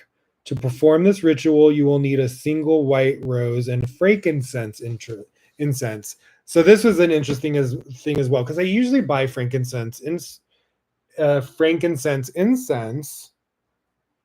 which frankincense and myrrh is like, they refer to those scents in the Bible. It's a very like ancient, like holy sort of like incense. But I didn't have any, and my mother was out of her incense as well. And so I was like, oh, well, I have these white rose incense. You know, I can just use those. She's holding a white rose. It's all about this white rose, so I'll just use the white rose. But then it was weird. Just this morning, as I'm about to do this, my mom has like an incense lit, like the cone ones, and she's like, I'm like, oh, Mom, did you buy some new incense? Because I knew she was out of them, and she always uses the cone ones, and she's like, no, I found some in my drawer. And I'm like, oh, what kind are they? Frankincense. The morning of, before I'm about to do this ritual, I was like, dude, this is so fucking cool. Just the synchronicities about me feeling like I'm meant to do this ritual for the podcast with you guys, and really meant to connect with this angel Barakiel, is just like, wow, blown away. All right, so I have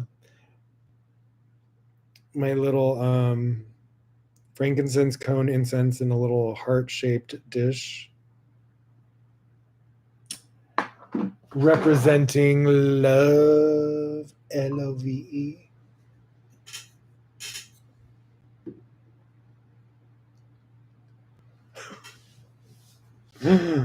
Oh, it's cracking me up with the deodorant all over my arm.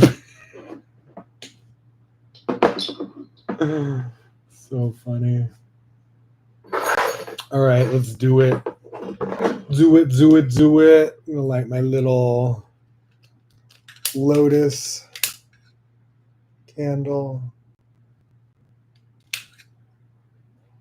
Love me some lotuses. Did y'all watch White Lotus? Love that show. Love some Parker Posey, and she got nominated for an Emmy. All right, and then I also have a white rose incense I'm gonna light. So we'll do a white rose incense and a frankincense. We're gonna double do it. Ooh, don't be blown around. So this might be a little messy because they sprayed some weird stuff on the freaking white rose and like the gold one too. So I want to make sure I'm not getting this crap all over the fucking place.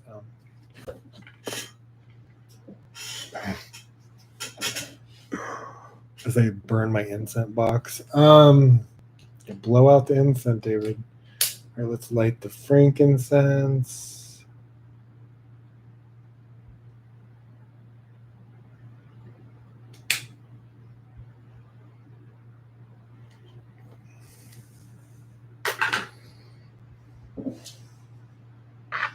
And how am I going to do this without making a freaking mess? Let me move a few things. So I'll do it right here so it doesn't get all over the place.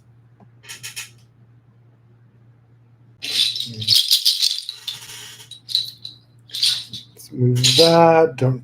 I have an energy drink too that's like, no, it's actually, this kept it cold. These things are great for like your energy drinks.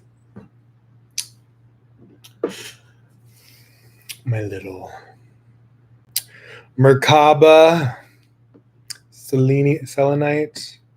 Merkaba.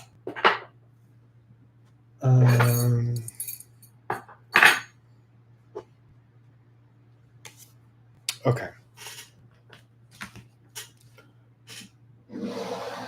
All right, so now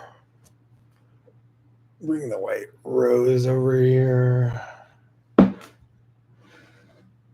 then we have the little baggie.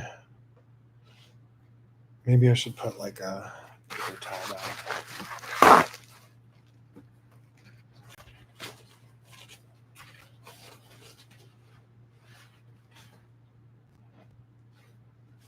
Okay. Okay, this is perfect. Okay. To perform this ritual, you will need a single white rose and a frankincense incense.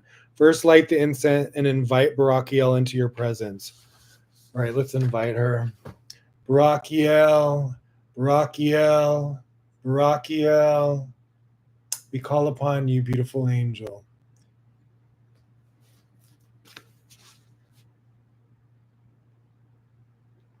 Next, start removing the petals from the rose one by one while verbally expressing something unique in your life for which you are grateful. I am so grateful for my beautiful soulmate who has entered my life. I am so grateful for my family, my mother and my baby puppy, my brother and his wife and 2 children. I am so grateful for my health, for my home, for our cars, for our sustenance, for God, for God's angels, for Barakiel, for limitless abundance, for protection of negative forces, for all the lessons I've learned in life, for the grateful for the future, excited for what the future has to come. I'm grateful for discipline, for self-love,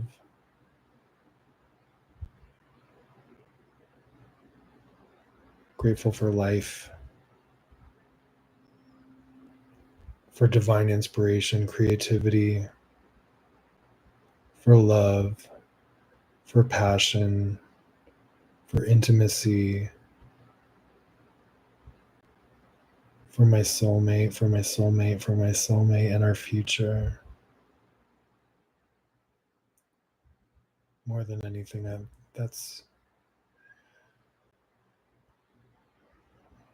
I feel very blessed. Barakiel, please bring me more things to be grateful for. Please bring limitless abundance, financial independence, and financial security with creative and purposeful opportunities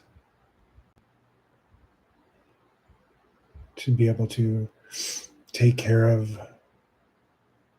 my family and my soulmate and myself, and to have a limitless, abundant future, to have anything we desire, and to be able to travel or move anywhere we'd like. Thank you so much, Barakiel. Next, start removing the petals from the rose one by one while verbally expressing something unique in your life for which you are grateful. Okay, so just did that. Continue doing this until all the petals have been removed. Then it says, so let me do that.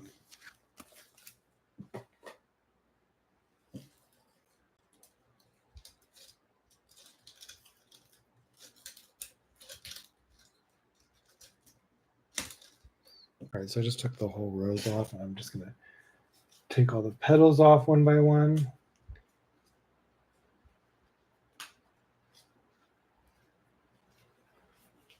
Remember when Donna was like, he loves me not. I'm like, he loves me. He loves me. He loves me. He loves me. He loves me. I love him. I love him. I love him. He loves me. He loves me. I love him. I love him. I love him. I love him. He loves himself. I love myself. He loves me. I love him. He loves himself. I love myself. Throw some good old self-love in there too.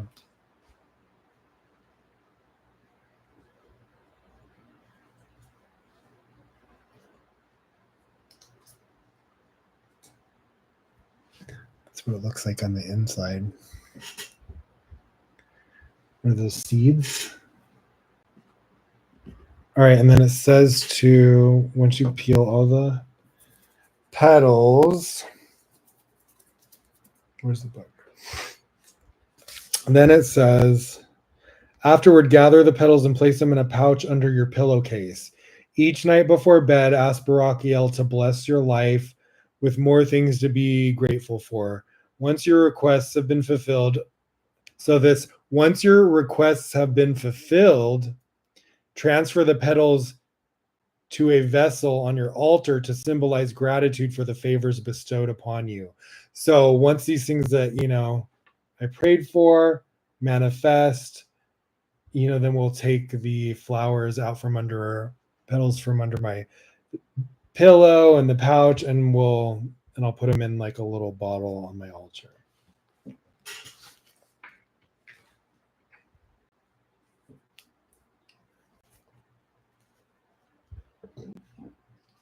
Also for limitless optimum health for me, my soulmate, and my family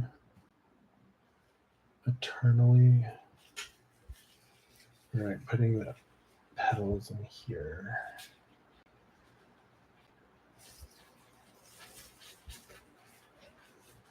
Oopsie.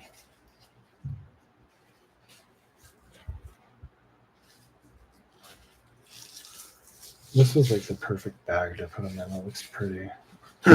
Whoops. Don't drop it. Whatever you do. Just kidding.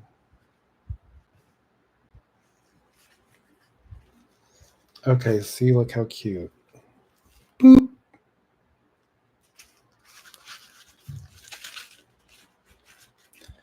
And then little cute pouch, and now we're going to put it in my winged ones pouch.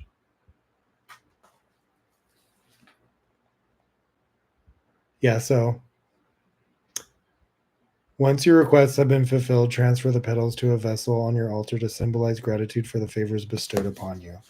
Amen. Thank you, Barakiel. I love you. Thank you, thank you, thank you. All right, so this is going under my pillow. I'm going to tie this so it doesn't get everywhere. Oops. Wait a second.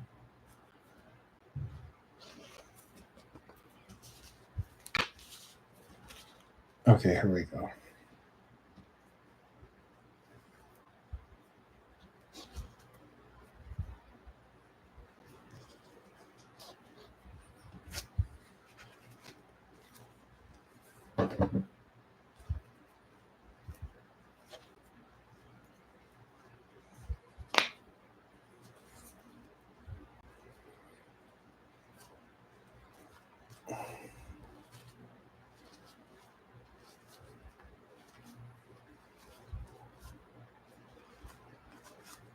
Okay, now it's tight, cute. Set that up there with Barakiel.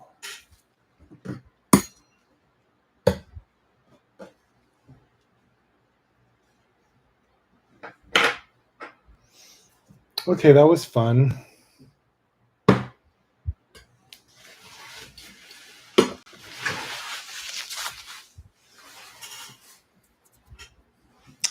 All right, what should we do now? Should we do a little? Let me drink some of this.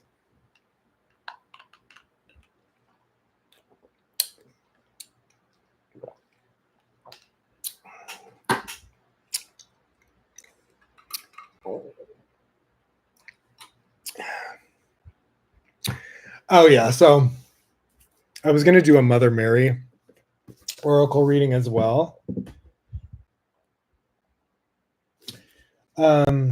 Why was I going to do a Mother Mary oracle?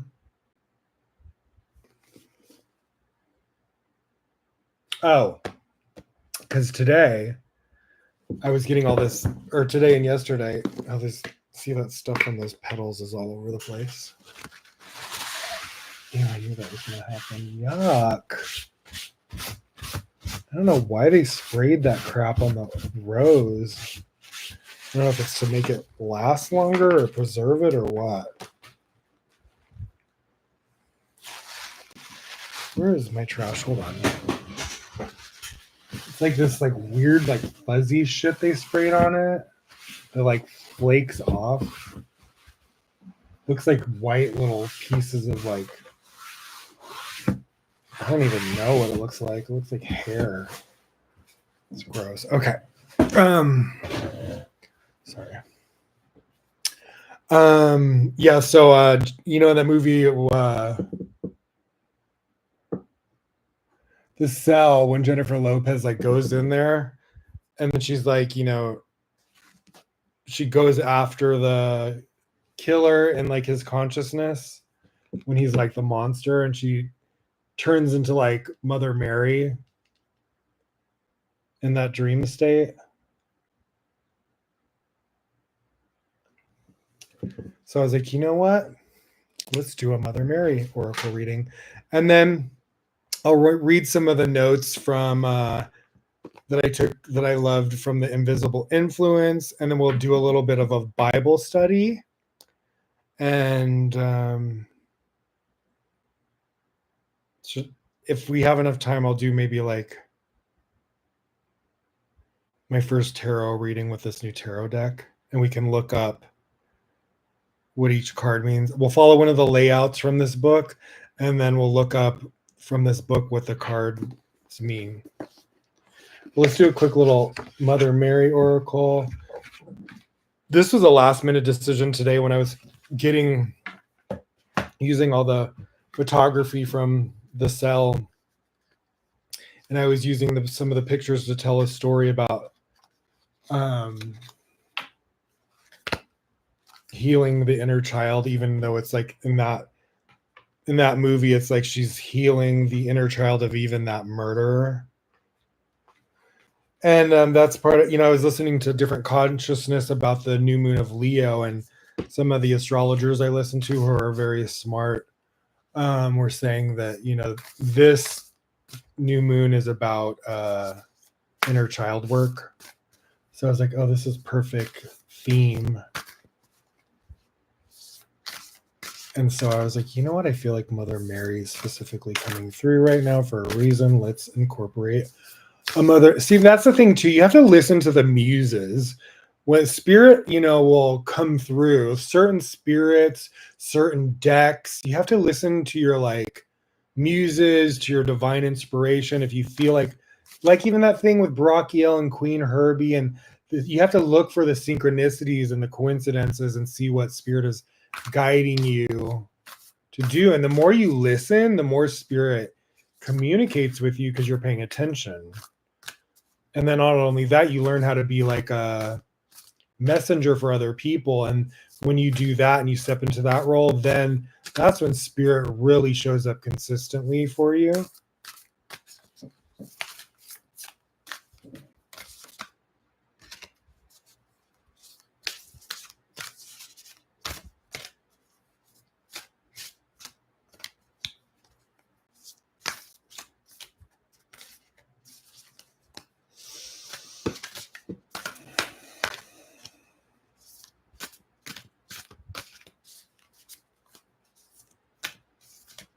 Who knows?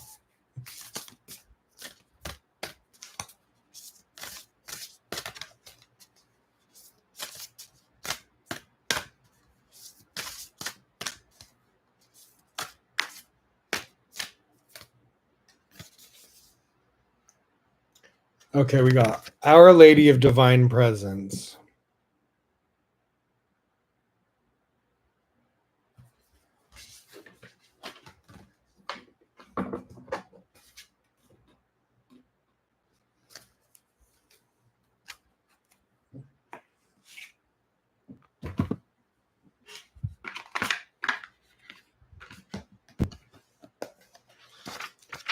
$14.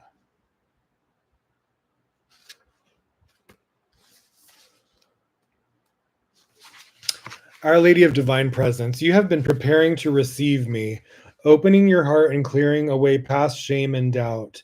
You have been asking for the divine light to be with you, and I tell you now I am alive within you. You wish to serve the world, to be blessed by my light so that you can assist others is granted. Wow. As you open your heart and mind to me, your every touch becomes my touch. Your loving gaze holds the light of my own eyes within it. My grace lives in you, flowing through you into the heart of the world. Wow, that's awesome. There comes a time on your spiritual path when that which was once idea or philosophy is ready to become a living experience. That it is. It can be a time of exhilaration and excitement as one begins to live by metaphysical principles, building reliance upon trust, prayer, and intuition, and the benevolent guidance and protection of unconditionally loving higher beings such as Mother Mary. It is the beginning of taking one's spiritual life beyond ideas and into a living, breathing reality. As this happens, the soul can relax into life and many opportunities open up. This happens repeatedly in increasing degrees throughout our life path. We soften and open to allow in more divine light and learn how to live it with trust. Whilst this is a continuing work in progress for us spiritually, there are milestones that we achieve which mark times when we are about to shift up a notch in our spiritual frequency. Yep, I feel that. In such moments, we are becoming more capable of allowing the divine presence to live in us, less obstructed by the workings of our ego. Yep. Once this happens to a certain degree, healing can flow through us, whether we consider ourselves to be a healer or not. This healing energy has a constructive effect on our own life and the lives of those around us. This oracle comes to you in confirmation that you are opening up to living divine presence, and it is having an effect on you and your life. Perhaps you are at a point in your life when a path is opening up and taking you in a different direction to what you expected. Yep. Perhaps you want to know if this is divinely orchestrated. Oh, I'm sure. And should therefore be trusted and followed. Perhaps you are feeling emotional or physical ups and downs, true, which might be connected to your spiritual path as you release old emotional pain. Yep. A new spiritual energy enters your mind and body. This may be happening because you have started practicing yoga or meditation, spending more time in nature, or changing your lifestyle to become more loving and kind towards yourself. Or perhaps you want to start yoga and meditation and are wondering if it will be worth the effort. Time and organization it may take to make such a commitment. Our Lady of Divine Presence brings us an answer to all these questions. Hold on. She appears at a time when we are receiving more of the living divine, and our bodies and our lives are changing as a result. The more we continue to surrender into her, it was funny, the song I chose today for my advertisement for this episode was Sweet Surrender by Sarah McLachlan. The more we continue to surrender into her through trust, the more this can continue to unfold, and the more her grace is given permission to flow into us and through us. This benefits not only others, but also the Divine Mother and us too. Our Lady of Divine Presence also confirms that you are capable of bringing healing energy into the world when you allow yourself to trust her and open your heart.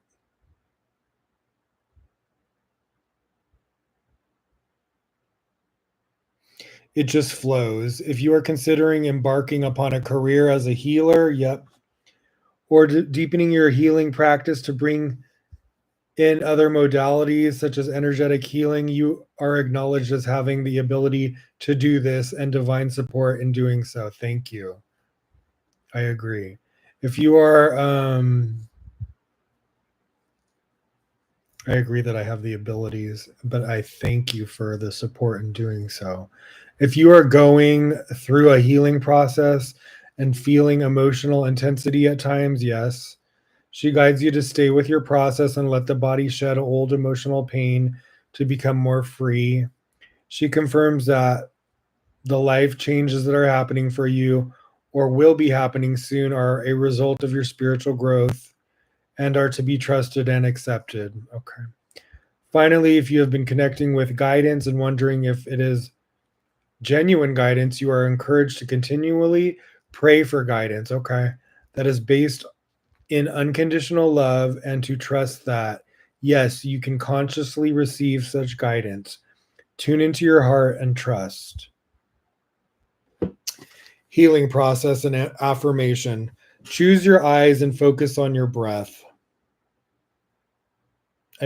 Choose your eyes. Close your eyes and focus on your breath.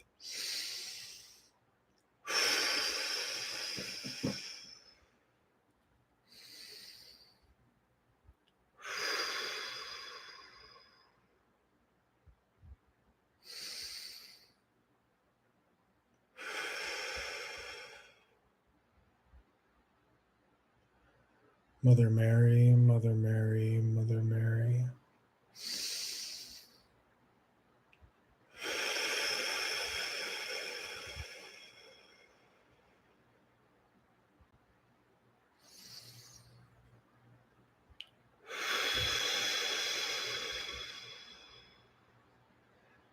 Imagine, sense, or perceive that you can take your awareness inside of your body, deep within the cells. Each cell is alive with a golden consciousness right at its center. That consciousness is divine. Allow each cell to crackle and sparkle with that golden energy. If you can, allow your awareness to expand so that you sense your entire body made up of golden sparkling cells. Imagine you are fizzing inside from the tips of your toes to the top of your head. Imagine then that you can gaze into your heart and see the loving face of the Holy Mother within your heart, smiling at you. In your own time, when you are ready, repeat the following healing affirmation to complete your practice. Our Lady of Divine Presence, your light lives and dwells within me. You are in every cell of my being, and my heart opens to you like a flower to the golden sun. May your presence touch every aspect of my life and all with whom I come in contact with, like a golden wave of love bathing the entire world with your consciousness. That's pretty. Our Lady of Divine Presence. Definitely just feel like all of a sudden like infused with like her energy. That was like a freaking, like I almost felt dizzy for a second. Like a rush of energy. That was cool.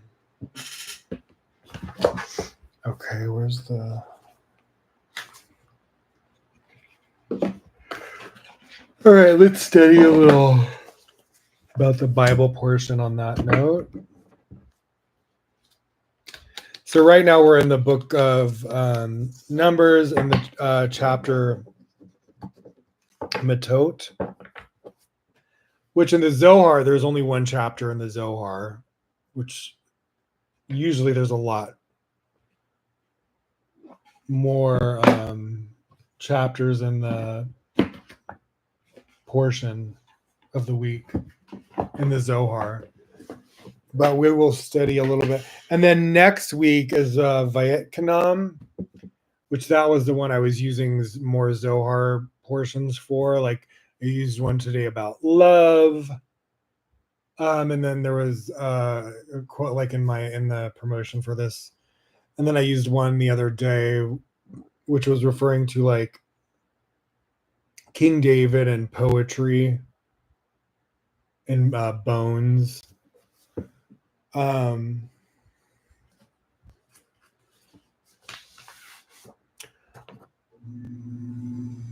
oh yeah, and here's the notes from The Invisible Influence that I'll read you.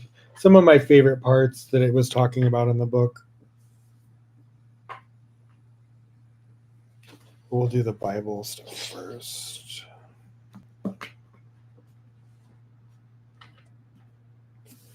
So I read the first page on my Instagram, but I'm going to read the full 3 pages of this portion just to give the consciousness of the week. I've studied Kabbalah for 20 years, so I've been studying these portions and the 5 books of Moses. You go through a cycle where each week there's a synchronized Old Testament Bible portion that goes along with the Hebrew calendar. And it aligns with like the astrological signs and Kabbalistic holidays or windows in time. And so it's a whole system. It's connected to the Sefer Yetzirah and Abraham the patriarch. And it's interesting because it says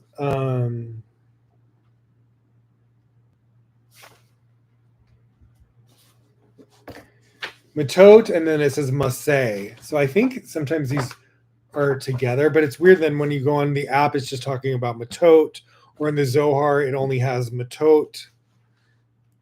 It doesn't have Maseh. And then the next book, it goes into like Vayet Kanam. So this would be like next week's book. And there's nothing with Maseh. So I don't know if it's a Matot. Maseh is considered one portion, but in the Kabbalistic Bible, it's like 2 portions. So I'm confused a bit. But on the app, we'll see which portion we're in next week. For now, this was I have therapy in the morning. I gotta set my alarm before I forget. Hold on. I have therapy at like 11 a.m. 11 a.m. Oops. So I gotta get up at 9. Tomorrow is Thursday. Okay. I remembered that. Okay. The lesson of Matot. Regarding the heads of the tribes, we begin this section with 2 questions. Why did Moses speak only to the heads of the tribes and not to all of Israel? And what did it mean to be the head of a tribe? In answering, it is important for us to understand that we have to learn not to consider ourselves better or worse than anyone else. No matter what the circumstances, spiritually speaking, we are all in the same boat, and our joint destiny and journey are much more important than any superficial differences between us. We all have a particular goal in this world, and until each and every one of us achieves it, Mashiach, Messiah, cannot come and chaos cannot be removed from the world as a whole. We have all experienced times when we felt as if we're better or worse than other people. I have less money than she does, or I am smarter than he is. But any of us who start on a spiritual path, need to understand the importance of working on eliminating both selfish pride and low self-esteem. Here is a story that can help to clarify this point. A pair of merchant friends traveled together to a city to buy some goods. One of them paid for the purchase in cash, while the other took merchandise on credit. The one who paid cash bought only as much as he could afford, but the other brought as much as he could fit in his wagon, intending to pay for the goods later. And although one had many goods and the other had few, they felt equal to one another. However, the truth is that equality can only be manifested when each person is honest about his situation. One merchant had already paid for his goods, and the other had yet to pay. If they were not clear and honest about this, the one with fewer goods might appear to be inferior to the other, which would be untrue. The story is very important. When we're on a spiritual path, we may have more tools to connect to the light than someone else has, but the person with more tools also has more responsibility to reveal light for himself and for others. Life is about using what we've been given to reveal as much light as we are able. If we focus carefully on our own specific spiritual work, we will never think that we are greater than or inferior to anyone else in the world. Visualize a ship. The one who has the most to offer by way of guidance is the captain, but the captain cannot run his ship without the labor and dedication of all the other sailors, each of whom has his own special strengths and abilities.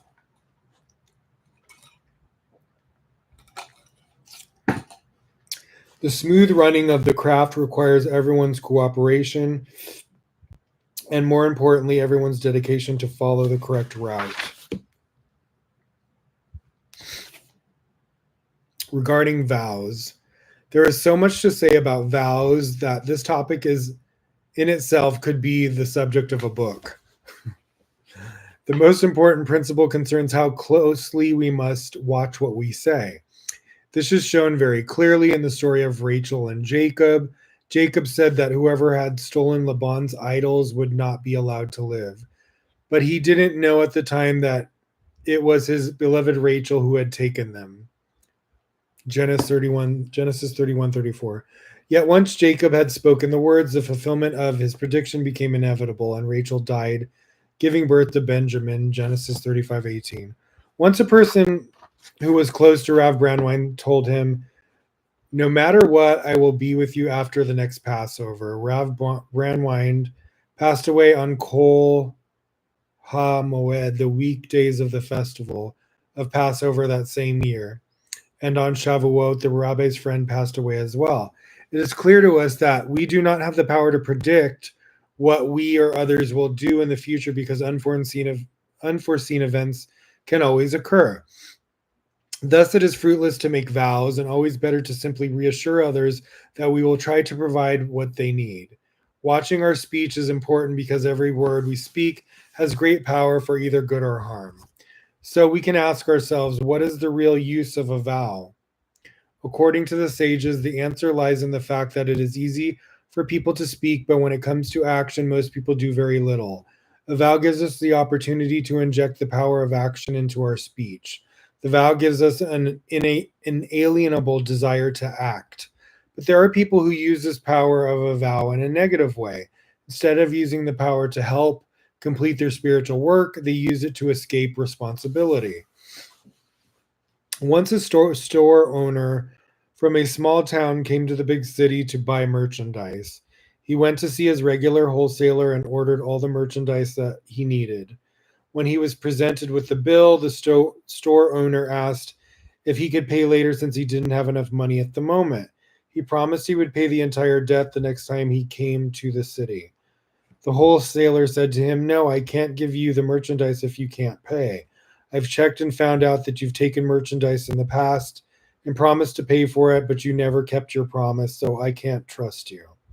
The store owner began crying and begging, saying he was not to be blamed for not paying his debts. He said there were good reasons why this happened in the past, and he swore to stand by his word this time, adding that if he didn't get the merchandise now, he might be ruined and his family would starve, but the wholesaler would not agree to his request. Just then, another merchant came into the office where they were arguing. He said to the store owner, "Listen to me, and I will give you some advice that will make everyone happy. Why do you need to buy so much now and owe so much money that you will not be able to pay it back later? Why not buy a small amount now, only as much as you can afford to pay for? I'm sure the wholesaler will understand your position and will sell you a small quantity at the wholesale price so that you can make a nice profit from it." The store owner listened to his good advice and bought a small quantity of stock with cash back home. He sold the merchandise, then went back to the big city and bought more with cash. He did this a few times until he made enough profit to pay back his debt to the wholesaler as well as enough to get back on his feet. This is the way it is with our spiritual work. Some days we wake up and say that we need to change ourselves, everything at once, all in one day. Then when we don't succeed at changing everything, we go back to changing nothing. Many people come to the Kabbalah Center and say, I'm going to rebuild myself completely. When they are not instantly successful, they say, this spirituality thing didn't help. The right way to achieve spiritual enlightenment and reveal as much light as we can in our life is to be constant and consistent. Every day, every hour, every second. Regarding our speech, we can start by paying attention to the effects of what we say, as well as realizing the connection of our words to the higher spiritual levels. If we change just that single area of our behavior for the better, this alone can bring Mashiach, Messiah. Hopefully, we will have all the merit to see Messiah in our days. Synopsis of Matot. This chapter has 112 verses according to the Gematria, Kabbalistic numerology. 112 is comprised of 86, the numerical value of Elohim, the name of God in the dimension of Zeranpin, plus 26, the numerical value of the Tetragrammaton, the name of God in the dimension of Malhut. That's the physical world, and Zeranpin is the upper spiritual worlds. This reveals that connecting with the reading of Matot helps us to unite the upper and the lower realms, joining Zerampin and Malhut, which is the top and bottom of the tree of life. Reading this chapter removes any distance we feel between ourselves and the upper world by taking away any sense of disconnection or emptiness we might feel in our actions, in our thoughts, or indeed in any areas of our lives.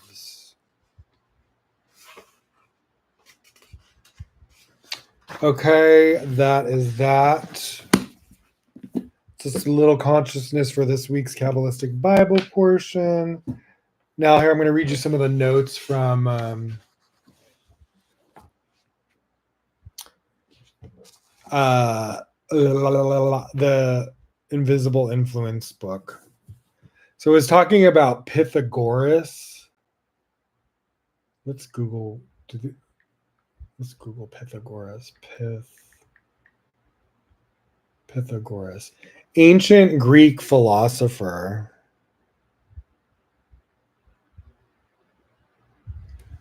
What does it say about him?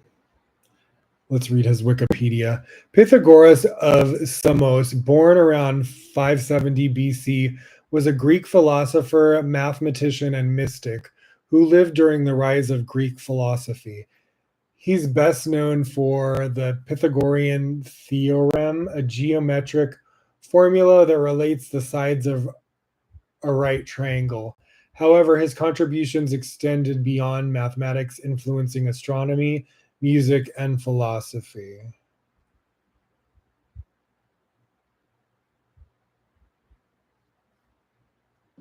So it said in this book, Pythagoras gave us the great truth that everything in this world, both visible and the invisible, vibrates.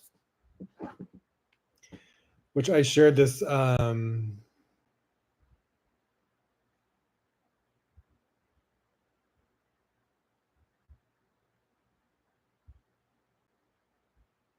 Abraham Hicks quote today about vibration. You cannot look at that which you do not want and not join and perpetuate that vibration. So this is about things you don't want to pay attention to, because you attract more of that vibration. When anything you give your attention to creates a vibrational momentum, then law of attraction brings you more of it. It's almost like algorithm. You cannot look at that which you do not want and not join and perpetuate that vibration. Take your attention from that which is not in harmony with who you are and your now vibration. Quote, now vibration, quote, unquote. Will adjust to who you really are, and then you can uplift others. So that's about staying in vibrational alignment, staying in high vibration. You can only help people when you're coming from a high vibration. So then it says, Pythagoras was really the first man to tell us that Earth was but round and not flat. I just wrote down some of the. I'll do more because I'm going to finish the second half of it tomorrow. But here's all of my favorite quotes throughout the first 50 pages. There's only like 90 something pages, I believe, around 100 pages in the book. It's a short read. Disease is disharmony of the vibrations of the human body, and mental disorder is the lack of harmony in the vibrations of the mind. 4, to live in surroundings and work under conditions which are in harmonic vibration with those of the subject makes for a happiness which is lasting. So this is talking about if you live in a vibrationally unpleasant environment, it has a huge impact on you. So to live in surroundings and work under conditions which are in harmonic vibration with those of the subject makes for a happiness which is lasting. But to live in unpleasant surroundings and work under unsuitable conditions which are not in harmony with the subject leads to a lasting misery. For in times those vibrations which are different to ours, as it were, tend to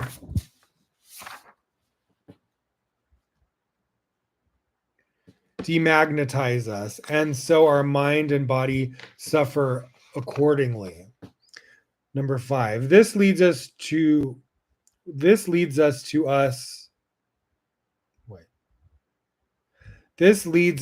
a still greater truth that the world itself vibrates, and it is in fact magnetic. No one will deny that the earth has a magnetic north and south pole to which the compass points, apart from the geographical ones, for magnetism itself is a form of vibration.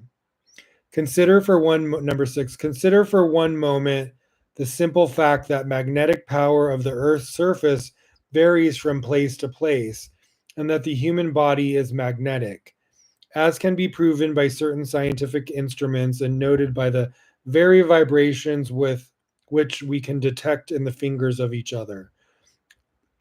Hence Reiki. All these being manifestations of an invisible influence which pervades our lives and the whole universe.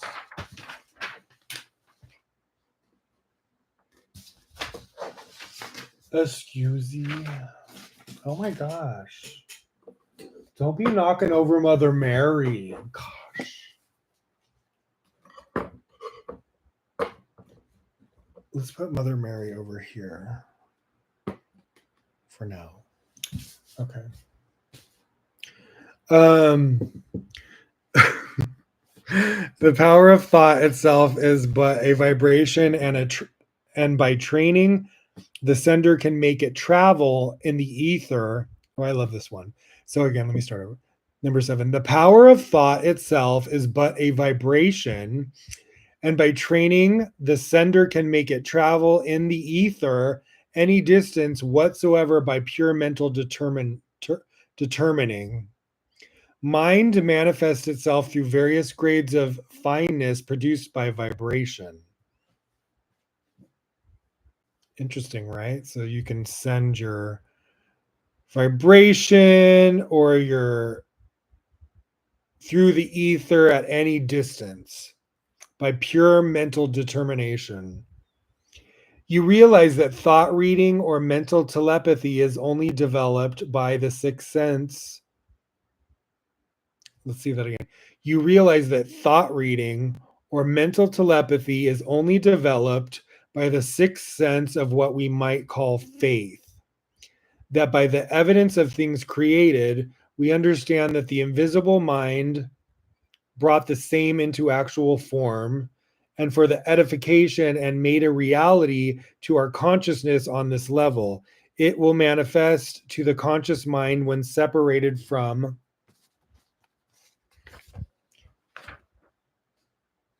the body, what we can by faith see as it were now. Surely this is not only logical, but reasonably scientific. Therefore, on the lower plane, we are given knowledge sufficient to develop this sixth sense of faith, and that is all. Beyond this, we are peering into the secret of divinity, the mastermind itself, from which all vibrations emanate. So it's basically saying, that consciousness creates reality. and it's scientific, and that, basically all of physical reality was created by the consciousness of the creator, or Ein Sof, the source energy. Um, and so we're peering into the secrets of divinity, and the mastermind, the creator, from which all vibrations emanate. Okay, a clairvoyant can do more than read the immediate thoughts of the party during interrogate. Oh, so this was the part where this was the chapter where I was like, it was talking about psychics helping detectives or police with criminals, and how it's talking about this one. And this isn't old, this is from the 30s. It was back then that you could not use that, and it couldn't influence like the court of law.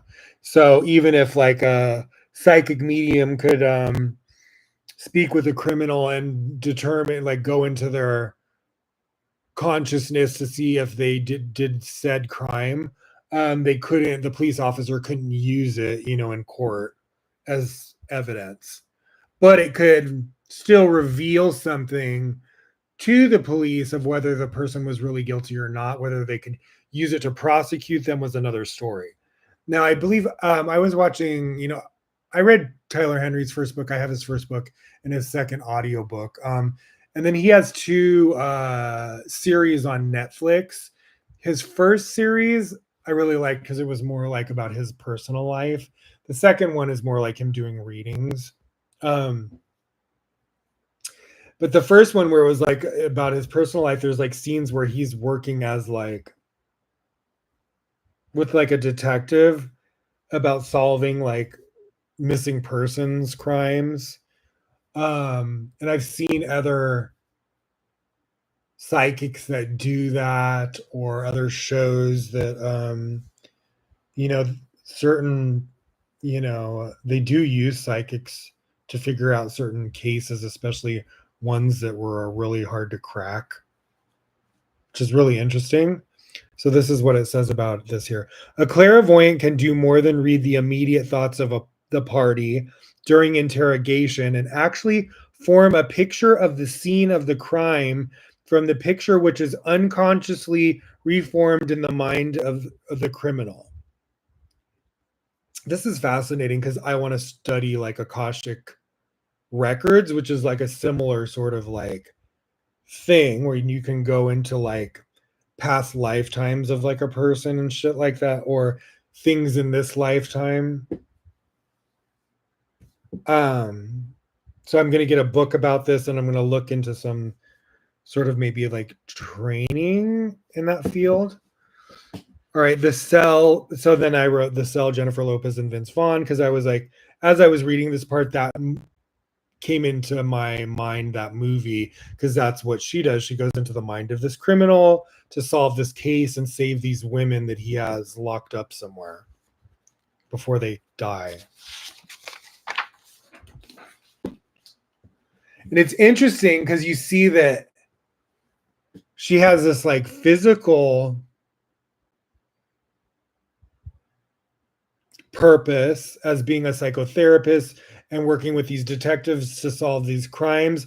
But then once she's in this dream realm inside of his consciousness, you realize that she has like a spiritual purpose as well. And it's not only just to save the girls, but she even like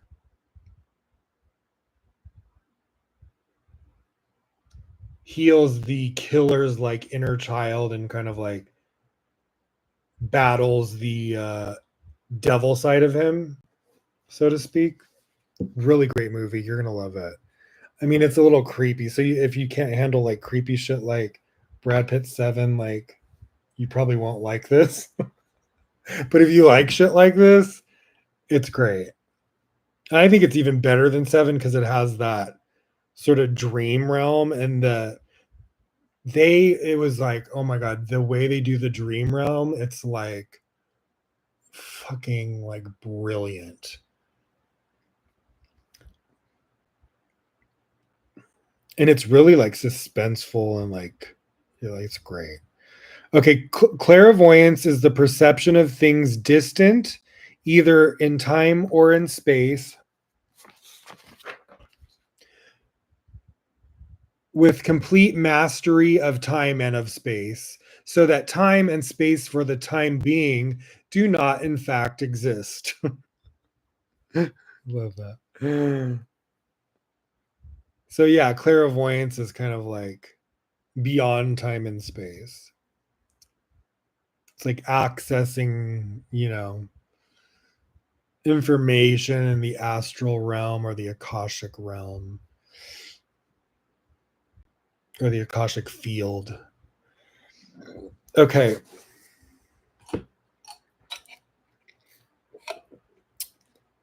Which is a great way for help people to understand their past lives, or help yourself learn about your past lives and why certain things are the way they are and what corrections can be made. Okay. Ow. Oh my God, I need a better chair. Sorry. The influence can be for good or evil according to our. So this is from the beginning of the book. Where's that other quote? Huh? Okay.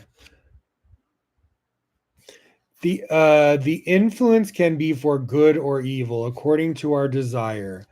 This quote is from Alexander Cannon's book, The Invisible Influence.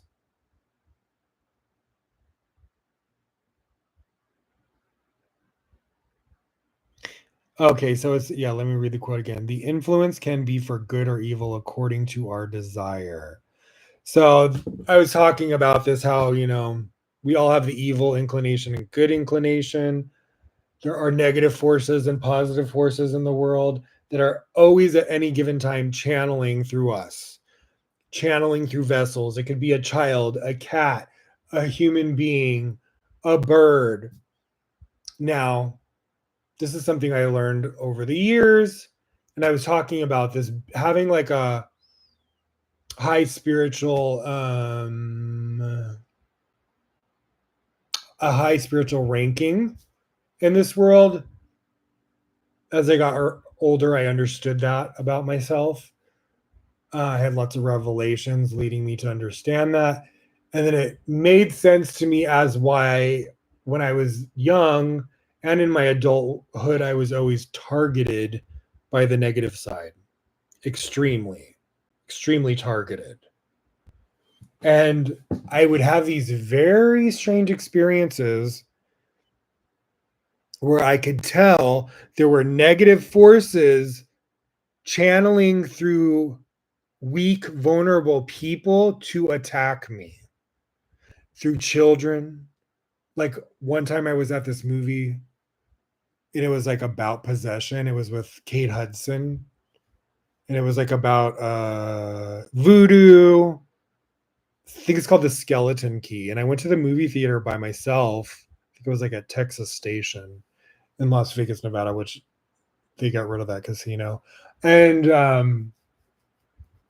loved Kate Hudson. I loved anything kind of like possession-y, spooky or whatever. And there was like this kid at the so I'm like sitting in the very back at the top on the end, and right by the stairs. I'm like right on the end, and like probably like like 10, no 8, no maybe 8 rows down. There's like a little kid who looks like he's like literally like 6 years old. Probably like 5 or 6. And I was thinking, who would bring like this young child into a movie like this? I remember thinking that. Now, at one point during the movie, the kid goes into the aisle and he's like quite a distance like down, and he turns around going up the stairs and he's looking dead at me. It still gives me the chills. He's coming like up the steps, like walking straight to me with his eyes fixed on me, gets like right, like close to where I'm sitting and goes like this. He's like looking at me like he's possessed. And he goes like this, like turns his head. My neck is kind of stiff. He turns his head all the way sideways and staring at me. And it's like, I knew it was something in him. Like the kid was not doing that. Something was in the kid and was controlling the kid and to come at me. See, Mother Mary just fell off the thing to confirm that. And thank you, Mother Mary. For real, like I was like, that was the confirmation. The card like fell over right when I said that. Confirmation. And I was so startled by the kid doing that. I go sit down. Like I was like scolding. But I said it startled because it scared the fucking shit out of me because he just like fucking tilted his head and looked at me all crazy like he was like hypnotized. And I was like, and when I yelled at him like that, it wasn't like the kid responded like a kid. Still was staring at me and then went like this. Lifted its head back up and then just turned around in this very robotic way, like something was in the kid and was moving the kid. And then he walked down and went back to his seat. I will never get over that fucking memory. Now, I've had multiple experiences throughout my lifetime of shit like that happening. Where I knew some negative force was always trying to get at me. And that's why I was always kind of like, there are people that are vessels for the dark side, and the dark side uses them. Sometimes they don't even know they're being used. And so this quote is really like relevant to like, the influence can be for good or evil according to our desire. So sometimes we are vessels for good, and sometimes we are vessels for evil. Sometimes we don't realize when we are being used by negative forces to play out the negative side's agenda. I've seen animals be possessed. I've watched so much paranormal investigations of evil influencing people, possessing adults, possessing animals, possessing children. Like I've seen it in person. I've seen somebody possessed. I've exorcised a demonic entity out of a person before. So when you experience certain things and you've gone through certain things and you see and you studied certain things, like some people like live in a bubble and they don't experience these things, whether that's from them being kind of like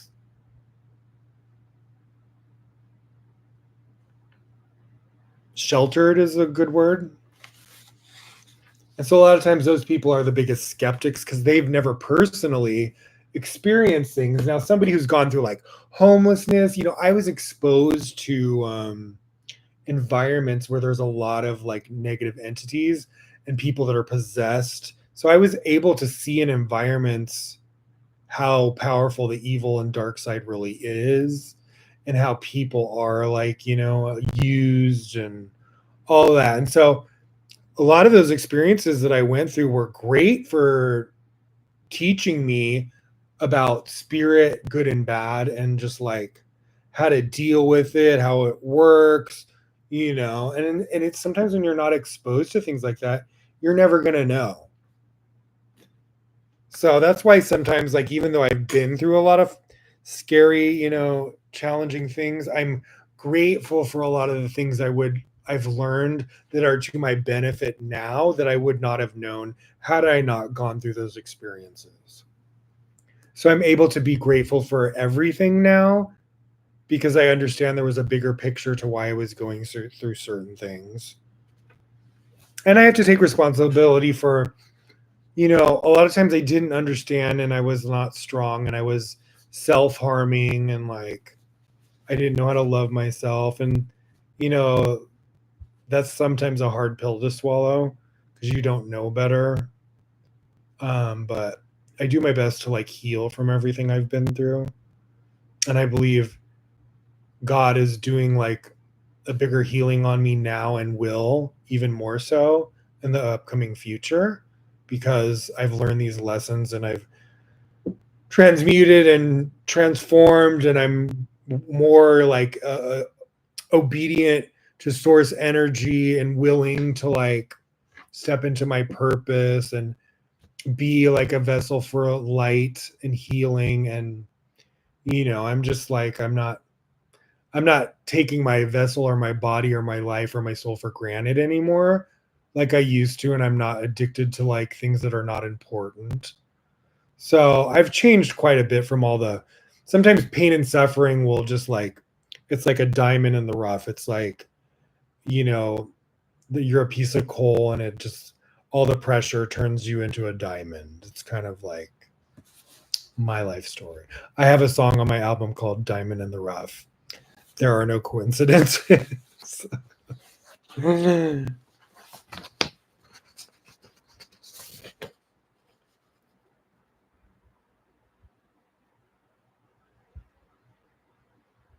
So I said, the influence can be for good or evil, or that's from the book. The influence can be for good or evil according to our desire. This quote is from Alexander Cannon's book, The Invisible Influence, that Anakin recommended. It is a major influence on the second episode of the Supernal David podcast, season 1, episode 2 on YouTube. In Kabbalah, they tell a story about two wolves of light and dark, representing the yin and yang, positive or negative influences. They then ask the reader the question, which one are you feeding? We can either choose to be vessels channeling positive or negative forces, and sometimes the negative forces of ego can be so insidious that we don't even realize that it has infiltrated our systems. This is my writing. That's why tools like mikvah, which is a Kabbalistic prayer where you submerge your body in water completely, and you do this Kabbalistic prayer and you dunk your body like, you know, like 11 times, or you can do it 101 times or whatever.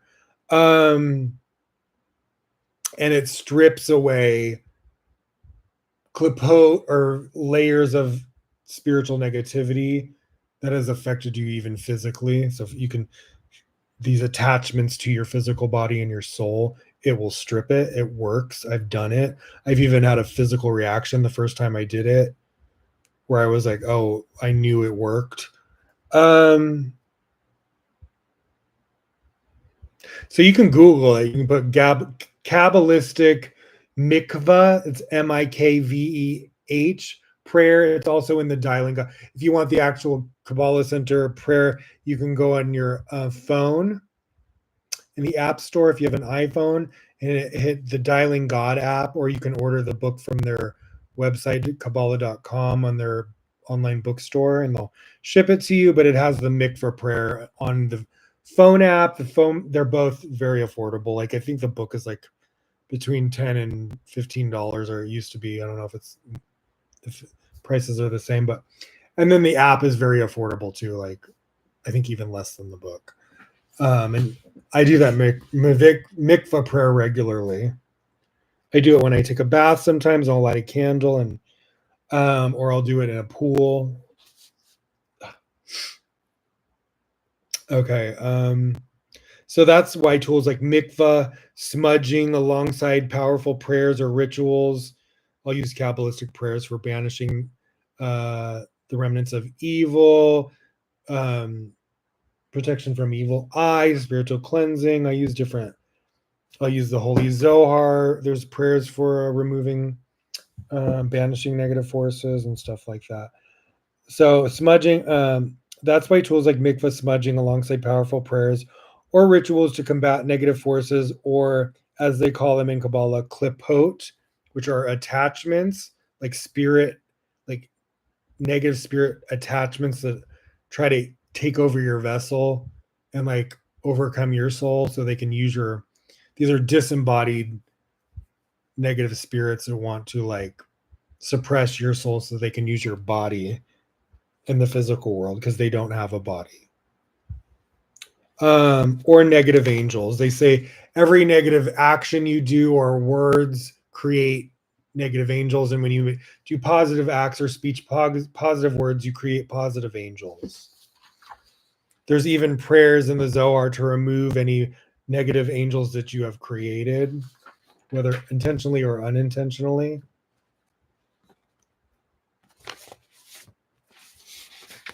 And then also in the first episode I was sharing shamanic the book by Yitzhak Berry, Shaman Yitzhak Berry, and his book Shamanic Healing, and there's all sorts of like shamanic ways to like banish negative forces as well. Lots of different cultures have different rituals and practices and prayers to do such. Okay, we're getting to the 250 mark. So each episode I do kind of around 3 hours.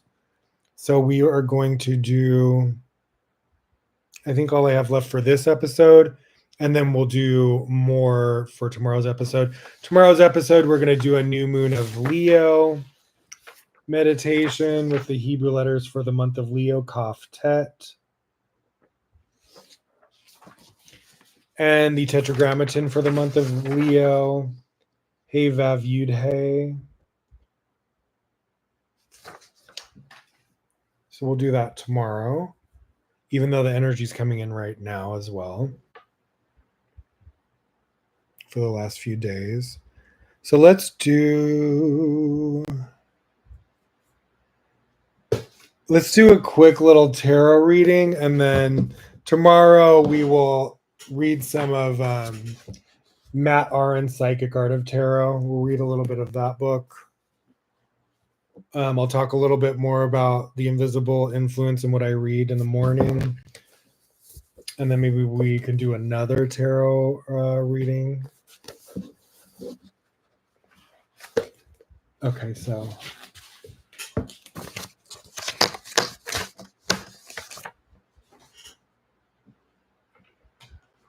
All right, so this is my first time using the Rider-Waite-Smith deck. I haven't used this original deck since I was a teenager. It was the first deck I got as a teenager as well. So I haven't opened it. I saved it for tonight. See, it still has the plastic on it.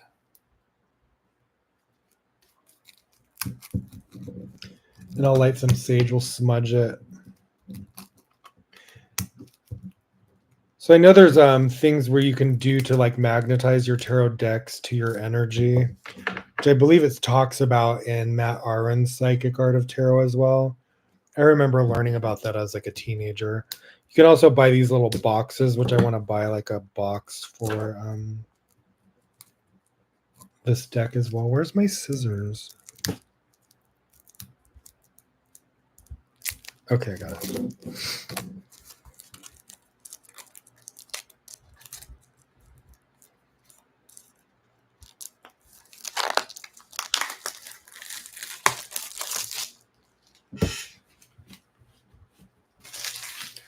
All right, so we'll do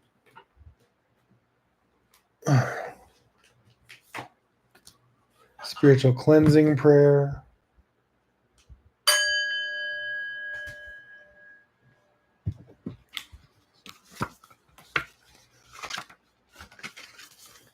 Spiritual cleansing, mem vav mem.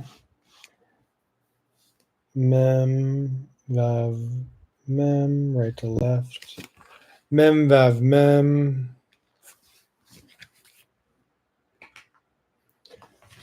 And scan the smudging. So in Bereshit, book 1 of the Zohar, if you scan chapter 2, 21 and 222, it banishes any negative forces when you smudge. And then you're supposed to do that with this. What would we just did the spiritual cleansing, 72 name of God, and then I'm going to smudge my deck. My deck. We're going to use a little bit of that dragon's blood sage that I used on episode 1. Let me turn this fan off.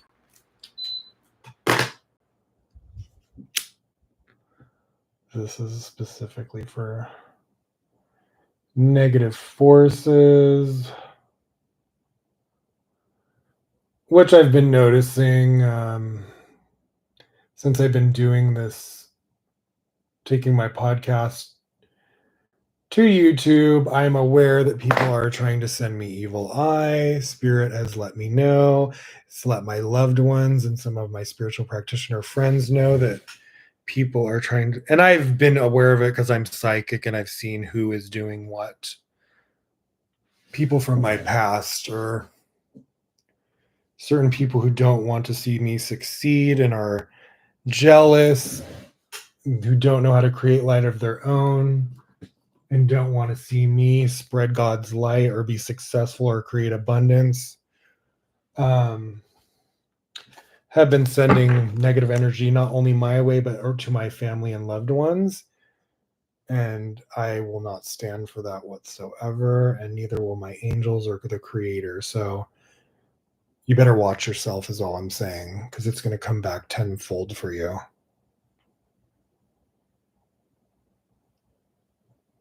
And you're not going to like it.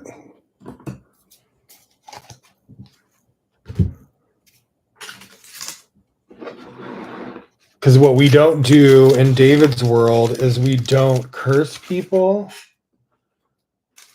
We don't send evil eye. We don't wish harm on people. But we will definitely stand up for ourselves and speak our truth. That's what we will do. And you're not going to silence that. I know for some of you don't like to admit to the things you've done when it comes to trying to harm me. And even though I don't seek revenge and I never have, I still feel I can speak my truth without wishing harm on a person.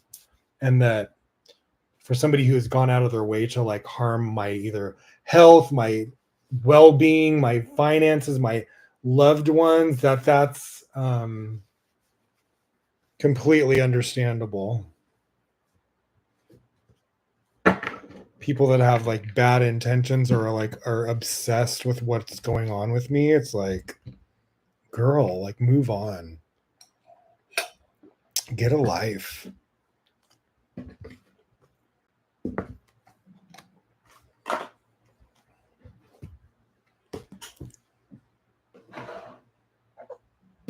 But we're going to send light and love and healing to those people as well, that they learn to create light of their own, forgive themselves, forgive me for whatever they justify in their head sending evil eye my way. You don't have to like me. That's fine.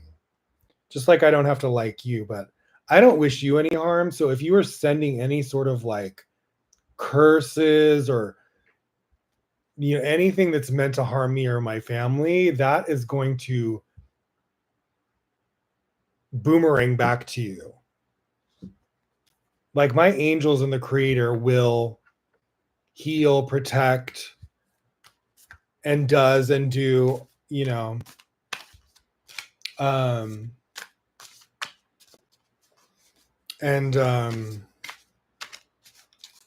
God knows, like my heart knows that I've never been the type of person to like wish harm on anyone.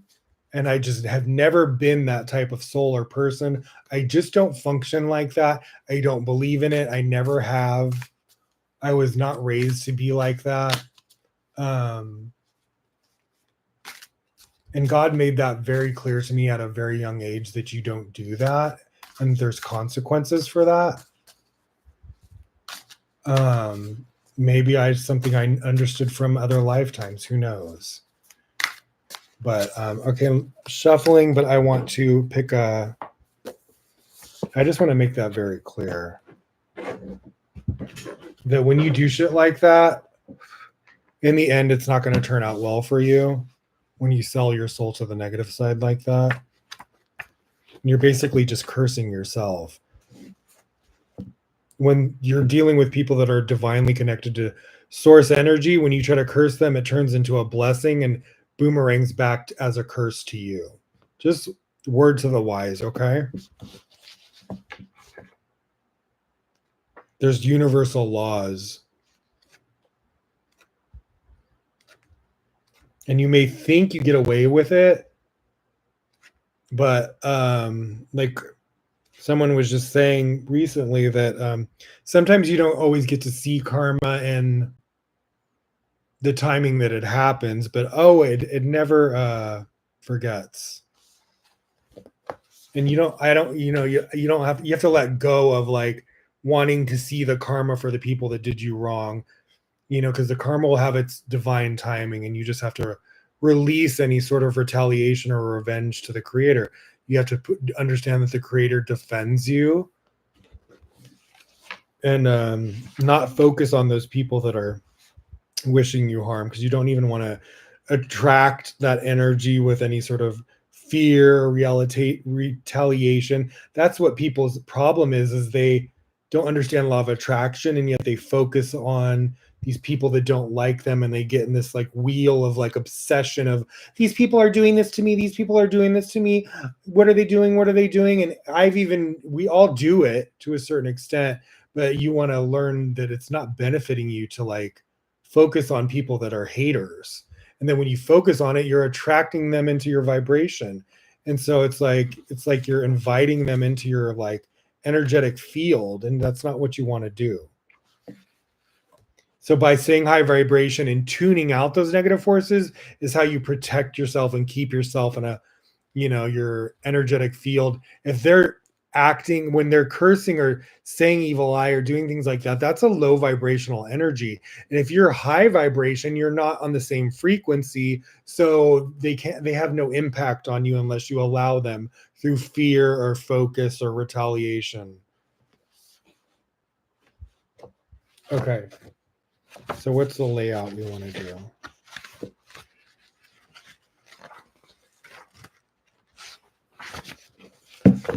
We'll just do a quick little tarot spreads. Release and retain 2-card spread.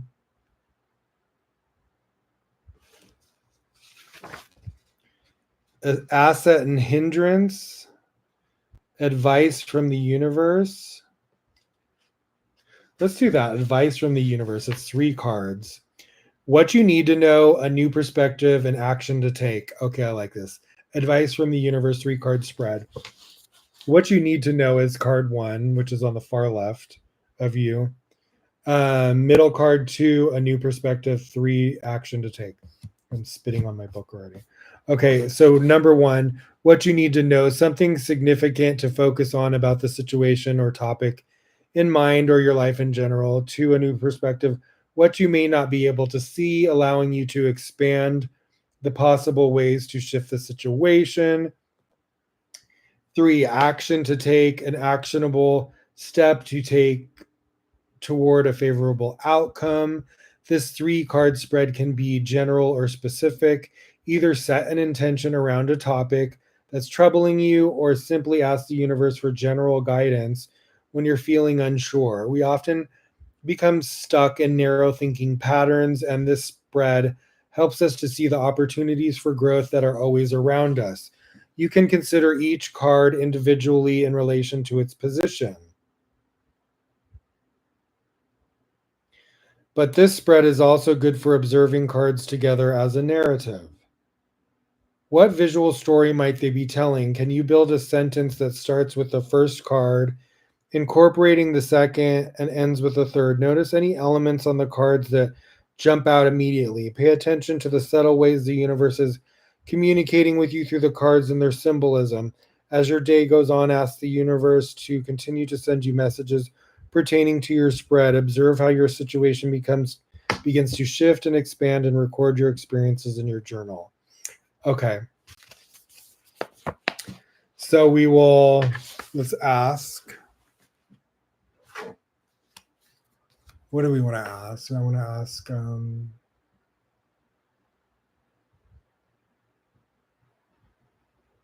okay, I want to ask, what does the universe have in store for me and my purpose, things that are coming into my experience and the rest of this year that I may not be fully expecting, because I'm getting these indications that I've planted certain spiritual seeds that are starting to manifest, and some major blessings are coming into my life that are really going to shift my life in a very dramatic sort of way. So I would like to understand a little bit more of spirit, what I can't see that's about to come into fruition that I've been having indications of, and how I should, what to expect, how to handle certain things, and what to prepare for, if you could.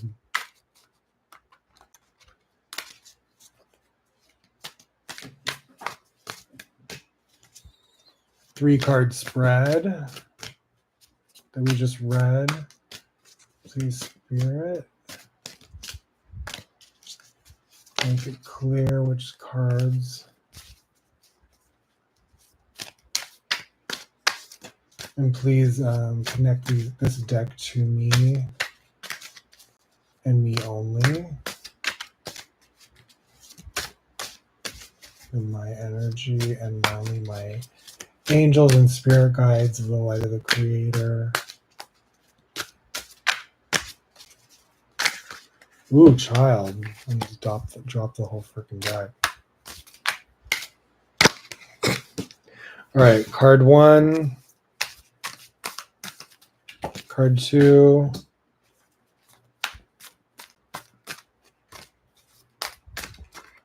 Card 3. Okay.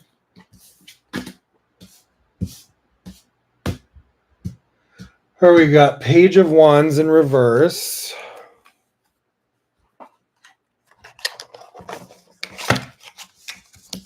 Oh my God, I love tarot. I'm so excited about this. This is my first tarot reading. I mean, I did that Dark Crystal one, but that was just, I'm not really into that deck too much. It was more like just for theme for an episode. But now I'm like officially like, I love the original Rider-Waite-Smith deck. Of course, I like the unique ones, but I love the original OG.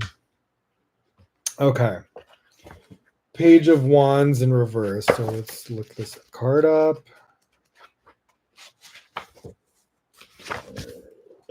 Excusez-moi. Wait, let me not forget where's my bookmark so I can turn back to this. So yeah, advice from the universe.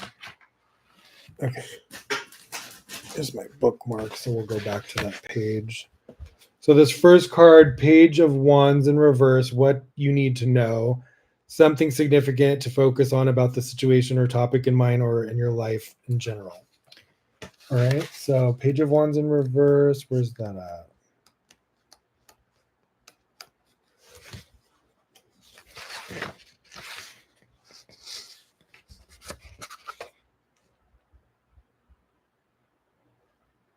Okay, so this is Minor Arcana Wands 189.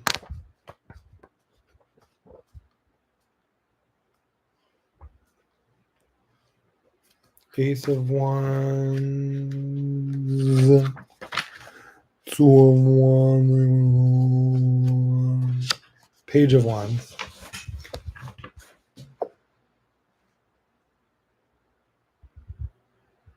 Where's reversed? Page of Wands reversed. Well, I guess we can just read about the whole thing. So, Page of Wands, the messenger of fire, brings exciting news. Be open to adventurous opportunities. I knew it. The Page of Wands, I'm like getting so excited. My life is really taking this like pivotal. I feel it like coming like I'm like getting chills on my freaking body. The Page of Wands is full of youthful energy and may represent a child or younger person, or even a message from your own inner child urging you to be more playful and adventurous. The young page stands still. Excuse me. The young page stands still, gazing at his wand as if he is imaging its endless uses. It is unusual to see him in motionless contemplation. So here we'll show the card, but it's in reverse. Page of Wands in reverse is how it laid out. It is unusual to see him in emotionless contemplation, a posture that reveals his connection to the earth element. He is both grounded and curious, a combination that allows him to play without getting hurt. As noted on his tunic by the salamanders. Creatures with fireproof skin. Oh, that's interesting. I never knew that. Okay, let's go to reverse. The reverse page of wands in your reading can indicate taking hasty, impulsive actions before having a proper plan in place. This leads to letting yourself and others down, giving you or someone else a reputation of unreliability. Everyone does this from time to time. Take on only what you know you'll have the energy to complete. Okay. This may relate to a child in your life or someone acting childish, complaining about their responsibilities rather than addressing the task at hand. So that's what you need to know. Something significant to focus on about the situation or topic in mind or your life in general. So I shouldn't make any hasty, impulsive actions before having a proper plan in place. This leads to letting yourself and others down, giving you or someone else a reputation of unreliability. Yeah, be patient, right? Everyone does this from time to time. Take on only what you know you'll have the energy to complete.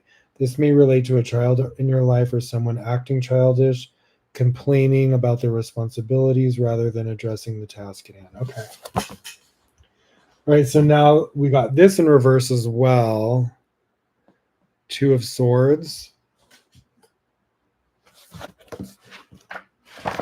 Now this position is a new perspective. You may not be able to see. Look, and she's blind, or he is blindfolded. So it says, what you may not be able to see, allowing you to expand the possible ways to shift the situation, a new perspective. So where's the swords? Where's the freaking swords? See, I'm so into this. I'm so meant to be like a tarot card reader because I'm just like hella into it. Like, I love it. What took me so long to figure this out? See, I organically knew it as a teenager. Isn't that how it is? Minor Arcana Swords 159. And then the world gets a hold of us. Makes us conform. Chapter 7, Minor Arcana Swords. Well, let's read what the swords represent. I should have done that with the wands. So the first page on chapter 7 says, the swords represent the elemental suit of air and the air signs in astrology, which I'm an air sign. I'm Gemini. Gemini, Libra, and Aquarius. Oh, so my baby's double air. Double air and earth, I believe. Capricorn's earth, right? Swords are symbolic of thoughts, ideas, and the words you speak.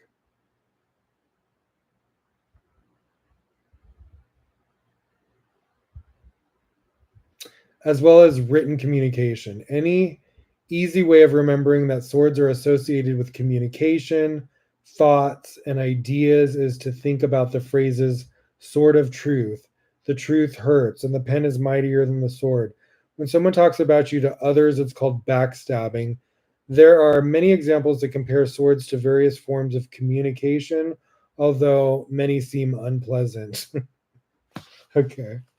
So it's a communication air vibe. Okay. Noted. Put that in my piggy bank. All right. Two of Swords. Here we go. Two of Swords. So I'll read what that card's about. Oh, yeah. I didn't even read these little things over here. I'm in reverse. Okay. Two of Swords, refusal to see the truth not only blocks your intuition, but also prevents any further movement, leaving you trapped in limbo. Ooh, that's not good, honey. What is this? So a new perspective. Okay. When multiple options are presented, indecision can prevent you from making a bold choice. So, people were telling me this about a lot of my tarot friends and psychic readers were saying that I'm going to have multiple career opportunities coming flooding in and offers, and to be careful about which one I choose. So I definitely feel this is what this is talking about. Look, when multiple options are presented, indecision can prevent you from making a bold choice. Even one of my friend tarot readers today was saying that, and she's like saying, make sure you ask for what you're worth and don't settle for like a small amount. So that was very so interesting. And now I'm getting this. When multiple options are presented, and some of my friend, psychic readers were saying, don't just take the first thing, or don't, like just make sure you're resonating with the offer and don't just take it because it's the first offer or whatever. So when multiple options are presented, indecision, not saying that the first offer is a bad one, but if I have multiple offers, just weigh each offer and be like, is this worthy? Is it settling? Do I feel in alignment with this connection? Don't just make a rush decision. So when multiple options are presented, indecision can prevent you from making a bold choice, like asking for what I believe I'm like worth. Especially when it comes to signing contracts and things like that, you definitely want to be like careful. The Two of Swords card embodies this inability to commit to a single path.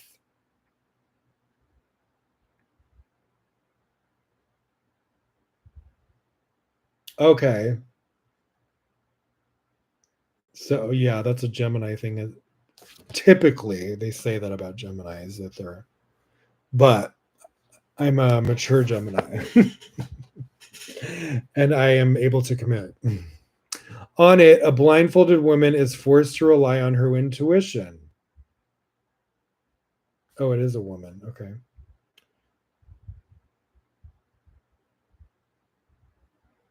Forced to rely on her intuition since her vision is obscured. Okay. She clutches a pair of swords close to her chest as if to defend herself against pain. Sounds like me. Her back is turned to a rocky sea as if she's pretending it isn't there. Oh, yeah. Oh, it's there all right, but her intuition knows better. Yes, it does. She needs to make a decision, but her fear of experiencing pain prevents her from moving forward. I don't think that's quite what it is. Okay, reversed. So this is what reversed means. The reverse Two of Swords in your reading can suggest you have been allowing the thoughts and opinions of others to weigh too heavily on you. True. Sometimes, yes. This may be preventing you from receiving clear messages from your intuition. I just had this conversation with myself recently, and my soulmate helped me see this as well, to be not too influenced by external voices and to be more in touch with my internal. And I thanked him and was very grateful because he's right. This may be preventing you from receiving clear messages from your intuition. I need to like be more engaged with asking my spirit guides or the creator or my angels for questions and not look to like external people that I don't even know or necessarily trust for that clarity. In order to reach decisions that are aligned with your true self, turn down the volume of other voices and turn into your own inner monologue. Exactly. Thank you very much, Spirit. And I need to not doubt my own intuition or not engage. I need to trust in the fact that when I engage and ask my spirit guides or angels or the creator, that I will receive an answer, and to do that versus, listening to like, really people that I don't even know. Upright key meanings. Indecision. Oh wait, reverse key meanings. Manipulation, blocked intuition. Okay. Numerology, duality, and choice. Reflect. Which challenging life choices are represented by the Two of Swords? Ooh, I love this book. It's interesting too, is because I had that dream the other day of this book. So it's really like spirit's really trying to like get me like in touch with my intuition. It's almost like empowering me to like stop looking to external people that are confusing you, and like you're listening to too many voices. Like, get in touch. This is going to help me get in touch with my personal intuition with source and not to be like muddled. Okay, that was awesome. A new perspective. Got it.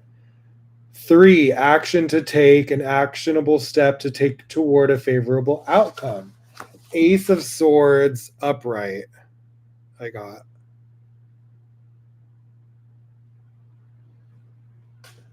With the crown, baby.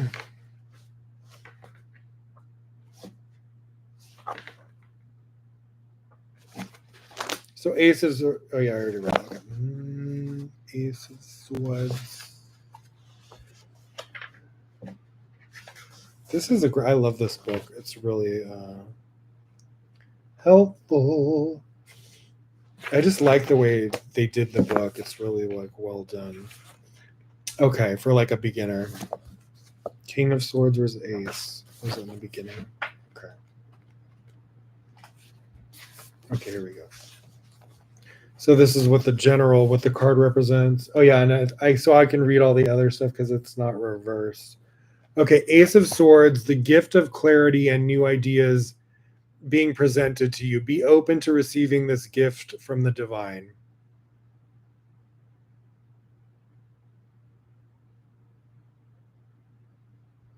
The gift of clarity and new ideas is being presented to you. Be open to receiving this gift from the divine. The Ace of Swords brings you the gift of a new beginning by offering clear insight and new ideas. On this card, we see the hand of the divine emerging from a cloud, offering a single sword with a crown atop it. The crown is symbolic of consciousness and clear ideas that have been received and are ready to be put into action, as shown by the ferns that dangle from it. Resembling a wreath of victory.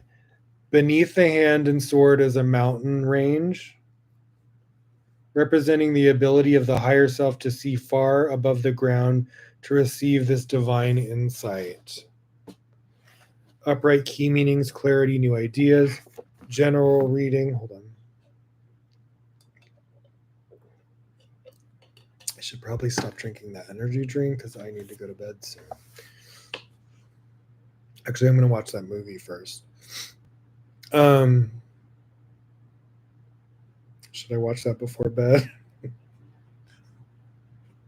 I don't know if it's the best idea to read before I go to bed by myself. If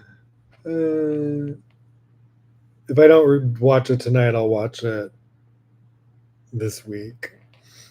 But it's homework, so if you want to get into the Supernal David funsies of doing the homework and joining me on this consciousness train, try to watch it this week, and then maybe we can recap on the next episode about after we watch it.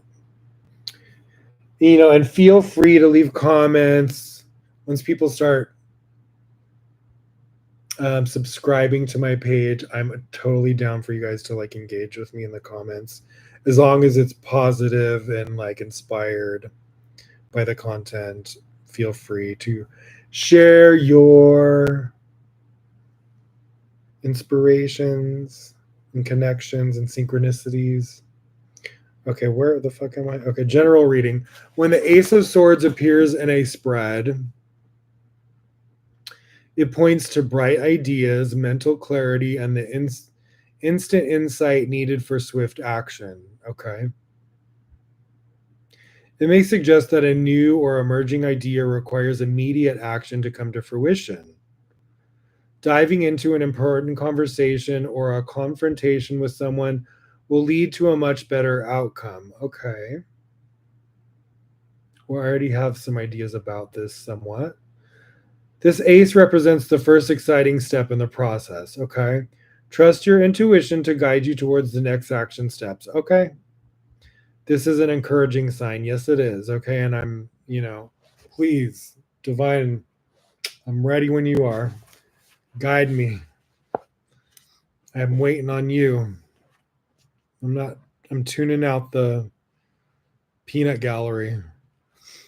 All right. Love and romance. Don't hesitate to invest in a new relationship or opportunity. Fresh new insight and clarity in an existing relationship will lead to taking action in a positive direction. Hallelujah. This card may also signify improved communication in your current relationship or next relationship. Yes, God. Loves my baby. That is a good news. All right, career and money.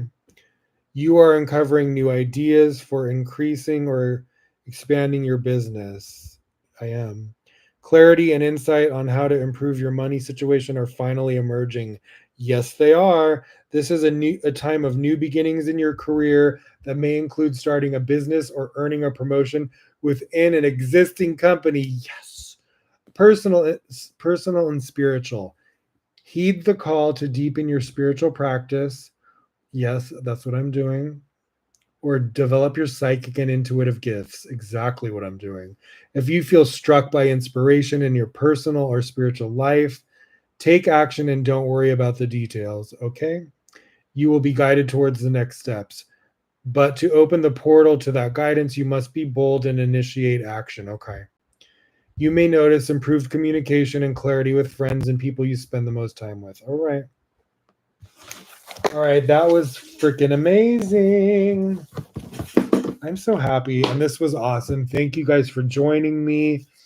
This was like a really good experience. I'm getting like goosebumps because I'm just so happy right now and grateful. I love you guys. I love you, baby. And I will see you tomorrow night for part 2. God bless.